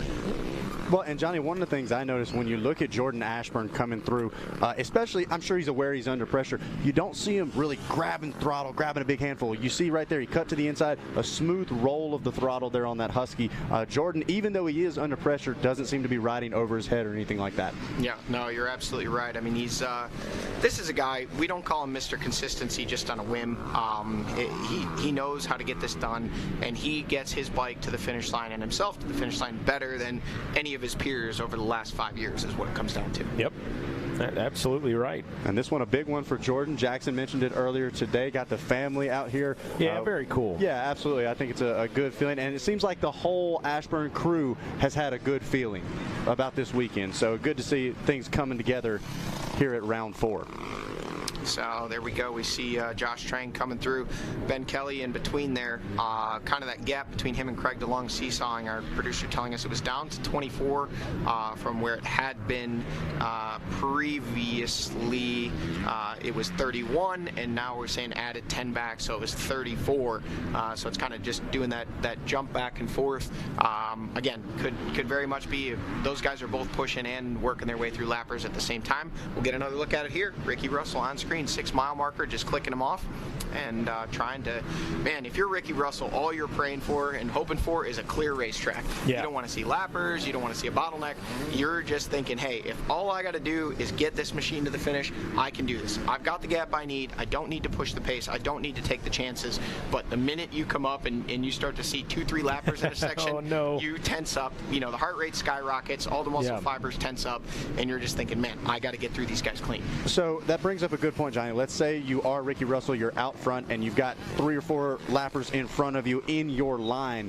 What do you do there? Do you try to file in and hope they get through it clean, or do you jump ship and try to find a new line? Well, I mean, you have to play that by ear and take it section by section and situation by situation. There is your 2nd, 3rd, and 4th place riders through Jordan Ashburn, Stu Baylor, Craig DeLong still flying in formation. Those gaps not really changing much. Stu not able to actually get to the rear wheel. He's putting pressure, but kind of abstractly at this point. And then Craig DeLong still trying to get right back to Stu Baylor. You know, he wants that final podium position.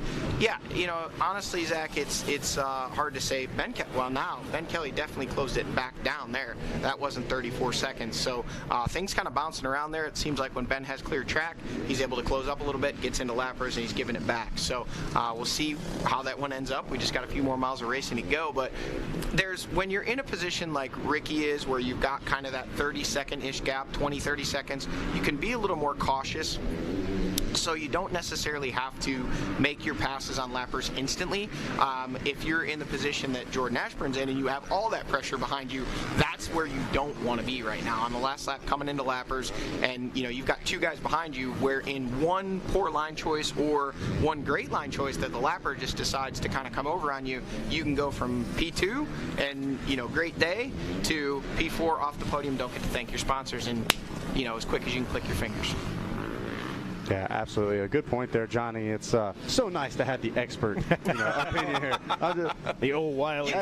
You can just say old. You know, he knows. Retired pro. Hey, he knows better than I would. I can promise you that. It's fine. I don't mind. Experienced, wise. I don't measure I no longer measure my age in years. I measure it in decades.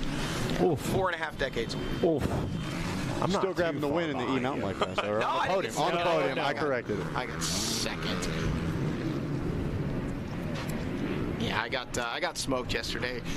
Even in the 40 plus class, there's a guy out there just trucking me. Here we see Johnny Gerard on screen, Grant Baylor still. Those guys are still going at it. Real close. And man, we've got a lapped rider that has latched on and looked like he was a part of that battle. That's a pretty cool thing. You know, we don't talk about it enough, but we refer to these guys as, I'm sorry to say, we often lapped rider. These are racers that are out there racing for the glory. Yeah, that's right. You know, for the championship, for the points, and for the experience of it. And how cool is it to be in a battle? Next thing you know, you get, you know, here comes Johnny Gerard and Grant Baylor, and if you're feeling it for a section, you're right there in the mix. You're right there with them. You can learn a few things, follow their lines, you know, maybe do a little brapping it up, and that's it. And then suddenly they're gone, and you don't know where they're gone.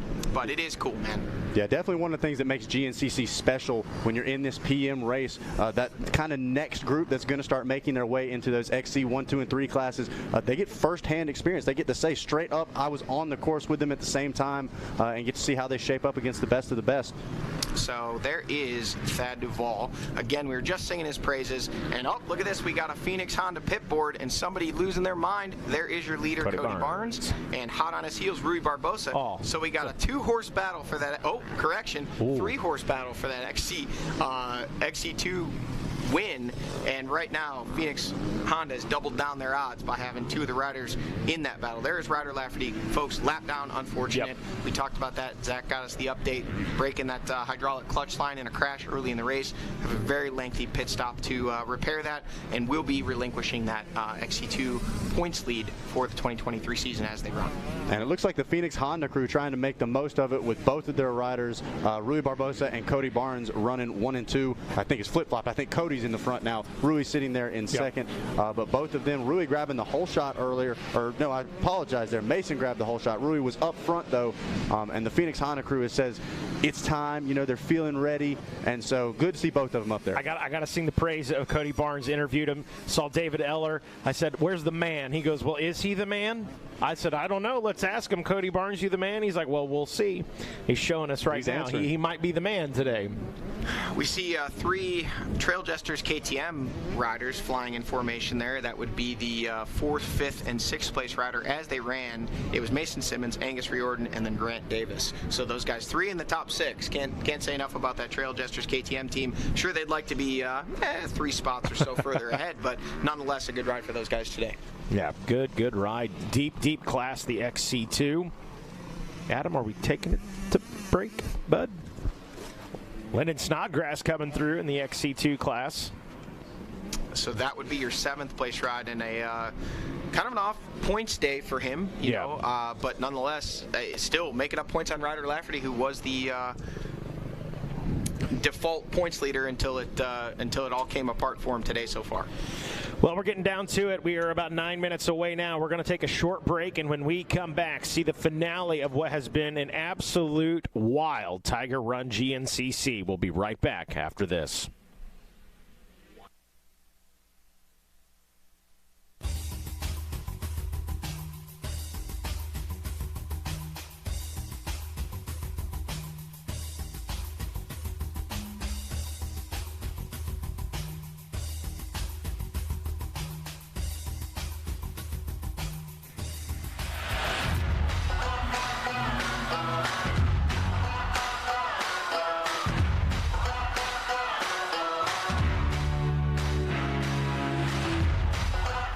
Tires, a division of Greenball Corp, has been in the tire business for over 44 years. We're passionate about developing quality tires that perform great and bring extraordinary value to our customers.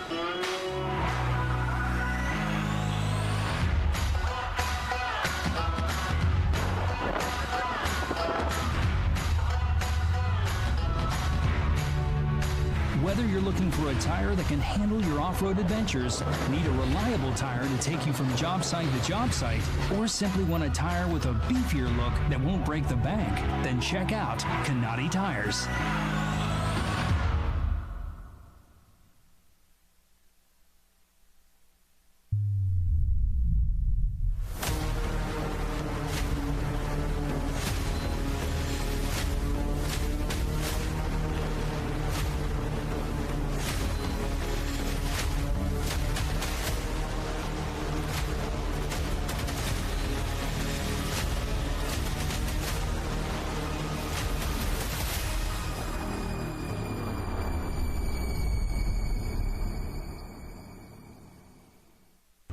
The United States Motorcycle Coaching Association has been setting a standard for motorcycle coaching since 2016.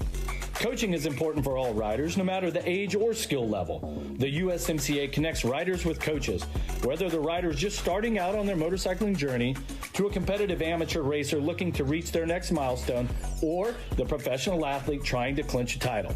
Download the Motorcycle Coaching app and get connected to a USMCA certified coach today. Even when you're the best, you never stop striving to be better.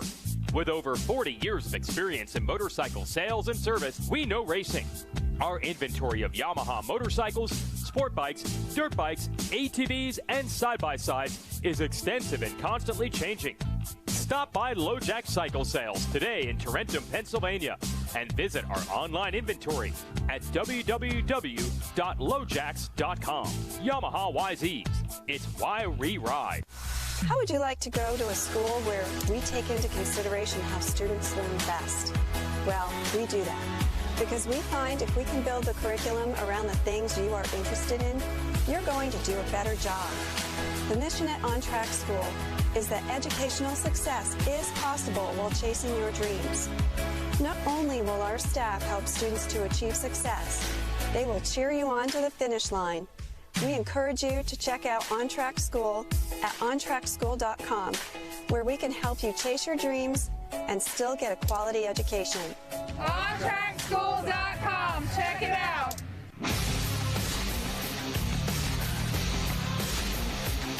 In the premier form of off-road motorcycle racing in the world, it's the beginning of a new era. 17 Supercross, 11 motocross, and those 3 playoff rounds.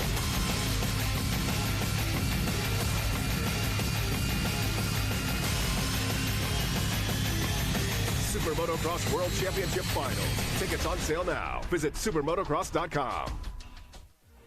30-second card is up. We've talked all about it. We've watched practice and qualifying. We've theorized. We've bench raced. Now it is time to go. Race her up. Side by side we go. Jet Lord, Justin Cooper in front of the crowd. Bollinger from Chase Sexton. Can anyone else get up in the mix? They have been 1-2 in the last 7 motos of this championship. Here we go.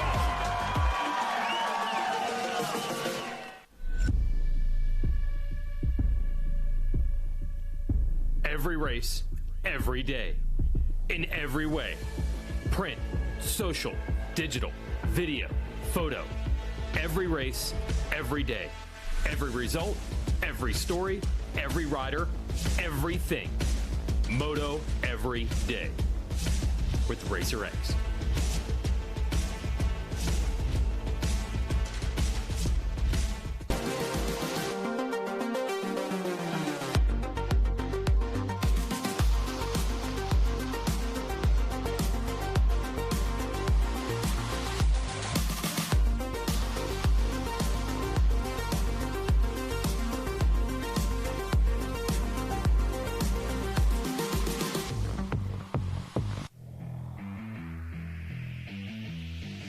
GNCC Racing is brought to you by Specialized Turbo e-bikes. It's you, only faster.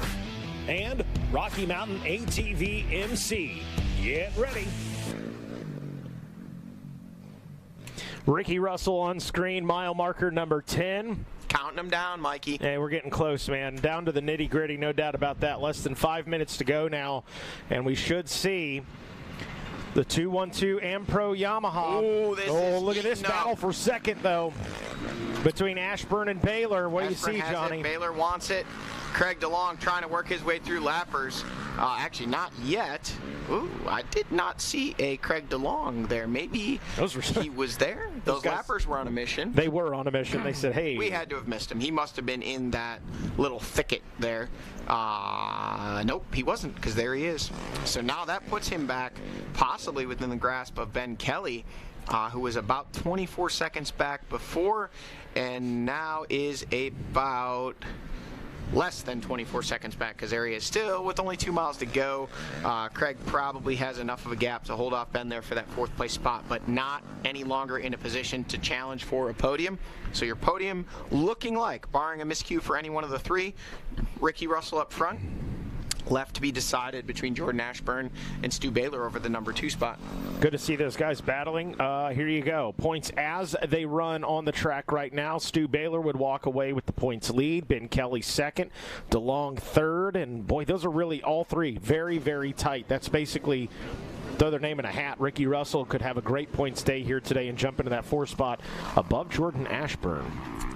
Yeah, that's still a good day for Jordan Ashburn, though. I mean, being on the podium for the first time, looking like he's kind of got that one in hand as long as he can keep it together for these last couple miles. He's in second. A lot of pressure from Stu Baylor, but even if he gives up that spot, Josh Strang, here we go. There is your number 6 ride, Josh Strang. Looking good, looking solid, and a big, big, big step in the right direction today for Josh Strang. Just a little more oomph early on, and he very likely could have been in that podium battle as well. I think before the season's up, we see Strang get one more win. He's going to hear that he could tie Fred Andrews, and he's going to go, okay, I'm getting at least one. Yeah, I mean, you can never count the freight train out. I mean, the guy has so much experience. He's such a grinder, and when he's enjoying himself and he's having fun, he's absolutely always a threat anytime that's going on. And yeah, he looked good out there today. A big shout out to Josh Trang and that Monster Energy Babbitt's Online Kawasaki team. Those guys are having a great day today. And Grant Baylor, you know, not where he wants to be, surely, but for sure. Here he is on screen, as if he knew what we were talking about him. Johnny Gerard, they're in the number 7 spot, and Grant Baylor in 8th. So yeah, for the Monster Energy Online Babbitt's Kawasaki team to have what, 2 riders in the top 8, you know, a good showing for them here today. Yeah, it's been a good one, man. What a wild season it's been as well. We got word Ricky Russell on his way. We will keep our fingers on the pulse of that, but we're going to try and catch and show you guys at home watching on Racer TV the battle for second, because that's where the battle's at. And don't worry, we got our fingers on the pulse. Ricky Russell. That's Ricky Russell. Oh, this is Ricky. Yep. Okay. But just behind him will be exactly what you're talking about. Now, these are just the final 2 chicanes here. This is basically a formality at this point. Sure. Here is the last tree section, and if we look back, Ricky Russell on his way to the win. Now here comes the battle over the number 2 spot. It will be Jordan Ashburn and Stu Baylor, and there is Ashburn, and we have lost Stu Baylor? Question. In the meantime, there's the Ampro Yamaha. Ricky Russell coming in for the win. So big congratulations. Now in 4 rounds of racing, 4 different winners. And while Ricky Russell gets the pat on the back from the Ampro Yamaha team and celebrates, hopefully we can find that battle for second. We think it is still settled, a battle. and we think that Jordan Ashburn. Yeah. Oh, there. Wait, Stu Baylor just checked in, and ahead of Jordan Ashburn. So we just missed him on the camera. Oh my goodness. Yep. So Stu Baylor P2. Wow. That's Jordan okay. Ashburn P3, so a great battle between those guys right down to the finish. There is your podium. You can see those two congratulating each other. So they got that battle. They got that thing settled. And a very relieved-looking Ricky Russell, who is your winner here today at the Tiger Run GNCC, or as I like to affectionately call it, the Tiger Buck. The Tiger Buck. The Tiger, what would we call it? The Big Tiger Buck Run. The Big Tiger Buck. Tiger Buck Run. Yeah, absolutely. Boy, Ricky Russell. There's Craig DeLong coming across in the 4th place spot, and there is Ben Kelly in 5th. So here, Ricky Russell barely has his helmet off. 5th place just coming through. Man, top 5, a tight one here today at the Tiger Run GNCC. It's such a fantastic ride by Ricky Russell today. Masterful. It really was. I mean, really from start to finish, it was, and we've seen that, not to take anything away from Ricky, we've seen him do really well early in races, and then something happens, but, you know, today it was the Ricky Russell show, and he just did a fantastic job pretty well from start to finish to bring this one home. And Johnny, 4 rounds, 4 different winners. 4 rounds, this 4 different winners. And who's next? Yeah, I mean, absolutely. It's and there's a couple more guys on the list that still yet to grab a win that are surely, I mean, a number of guys, but definitely a few that are right at the top of that list of guys we know are capable of collecting these GNCC wins, one of whom being obviously the big number 1 of Jordan Ashburn. Yeah. Your defending series champion. There you see, kind of wiping his face down, talking to the crew, talking to his family, and still ending up on the box today for Jordan, but you know he's going to be a little bit frustrated, you know, having second so close to the finish line, having it wrestled away by Stu Baylor. But hey, first opportunity of 2023 to get up on the podium. Thank the sponsors, thank the people that you know, make it happen for him, and also, you know, give a shout out to himself for working so dang hard. Amen. Getting the word from the Magna 1 Motorsports Husqvarna team. There it is. The Tiger jacket has found its new home, its new rightful home. I'm telling you, this is. Are you a golf fan? What's the green jacket golf tournament? The Masters. Is it the Masters? Okay, see, sorry folks at home, I'm not a golf fan, but I'm not either. This is basically our green jacket, and Jackson Burrell gives up the jacket while Ricky Russell takes a win. Take it away, Jackson. All right, guys, thanks. I'm down here. We gave the Tiger jacket to the Tiger King, Ricky Russell, taking the overall win here today. First one of the season, man. Tell me about it. Yeah, no, just I knew I need, like, after the last race, everyone thinks we're out of it, but we're not out of it yet. We're just going to win some races, and we're right back in it. We had one DNF, and it was out of our control, so now we just got to win some races and get back in the points championship. How do you feel going into the next round, Ricky, after getting the win here? Good. Feeling confident, feeling happy. Bike's awesome, team's awesome. Everything's been just awesome and clicking, so just got to stay healthy, and we'll be right on track. All right, guys, that was the Tiger King of the day, your overall winner, Ricky Russell.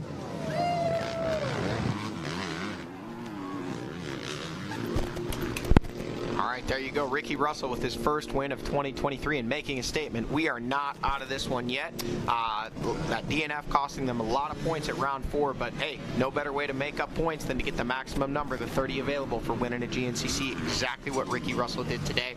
That AmPro team gathering around him, supporting him today, and making it all happen for him. So shout out to those guys, and they're still in the mix for a win in that XC2 class as well, along with 2 Phoenix Honda riders. We'll watch as that one should be coming to the finish. There's Thad Duvall checking in, and really honestly just behind him was that battle for the XC2 win. We'll hopefully get a shot of that as it's coming in here, because that's 3 riders absolutely wheel to wheel.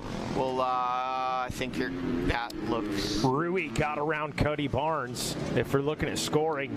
So I think Rui takes that win in the XC2 class. Barnes second, Draper third.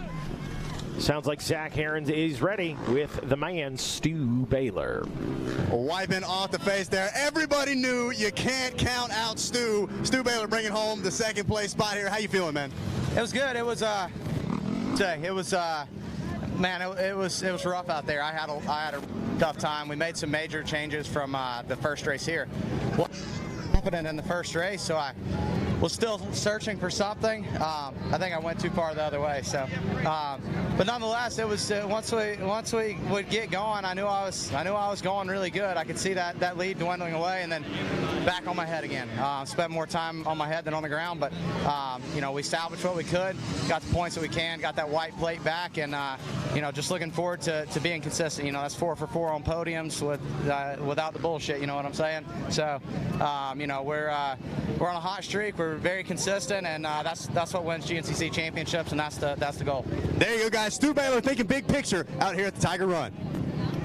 Well, he's got to, Johnny. I mean, he's got to. Everybody wants a piece of some wins this year, and those guys, they look at what Jordan Ashburn did last year and just being consistent. They know how important that is now. Yeah, absolutely. You know, and Stu was a little further back off the start, put a push in the middle there, and then obviously having a little get off or some type of a miscue to lose that front number plate and lose a bunch of positions. But to fight back and wrestle second away, I mean, we've talked about it. We can beat a dead horse. The guy's got grit and buckets full, and showing again that today and digging deep, coming to the finish line to wrestle the number 2 spot away. But this guy, welcome back to the podium, and Jackson Burrell is with Jordan Ashburn, your defending champion. All right, guys, I'm here with the defending champion. You got third today, Mr. Jordan Ashburn. How did it go, man? I know you lost a position there on the last lap. Could you tell us a little more about that?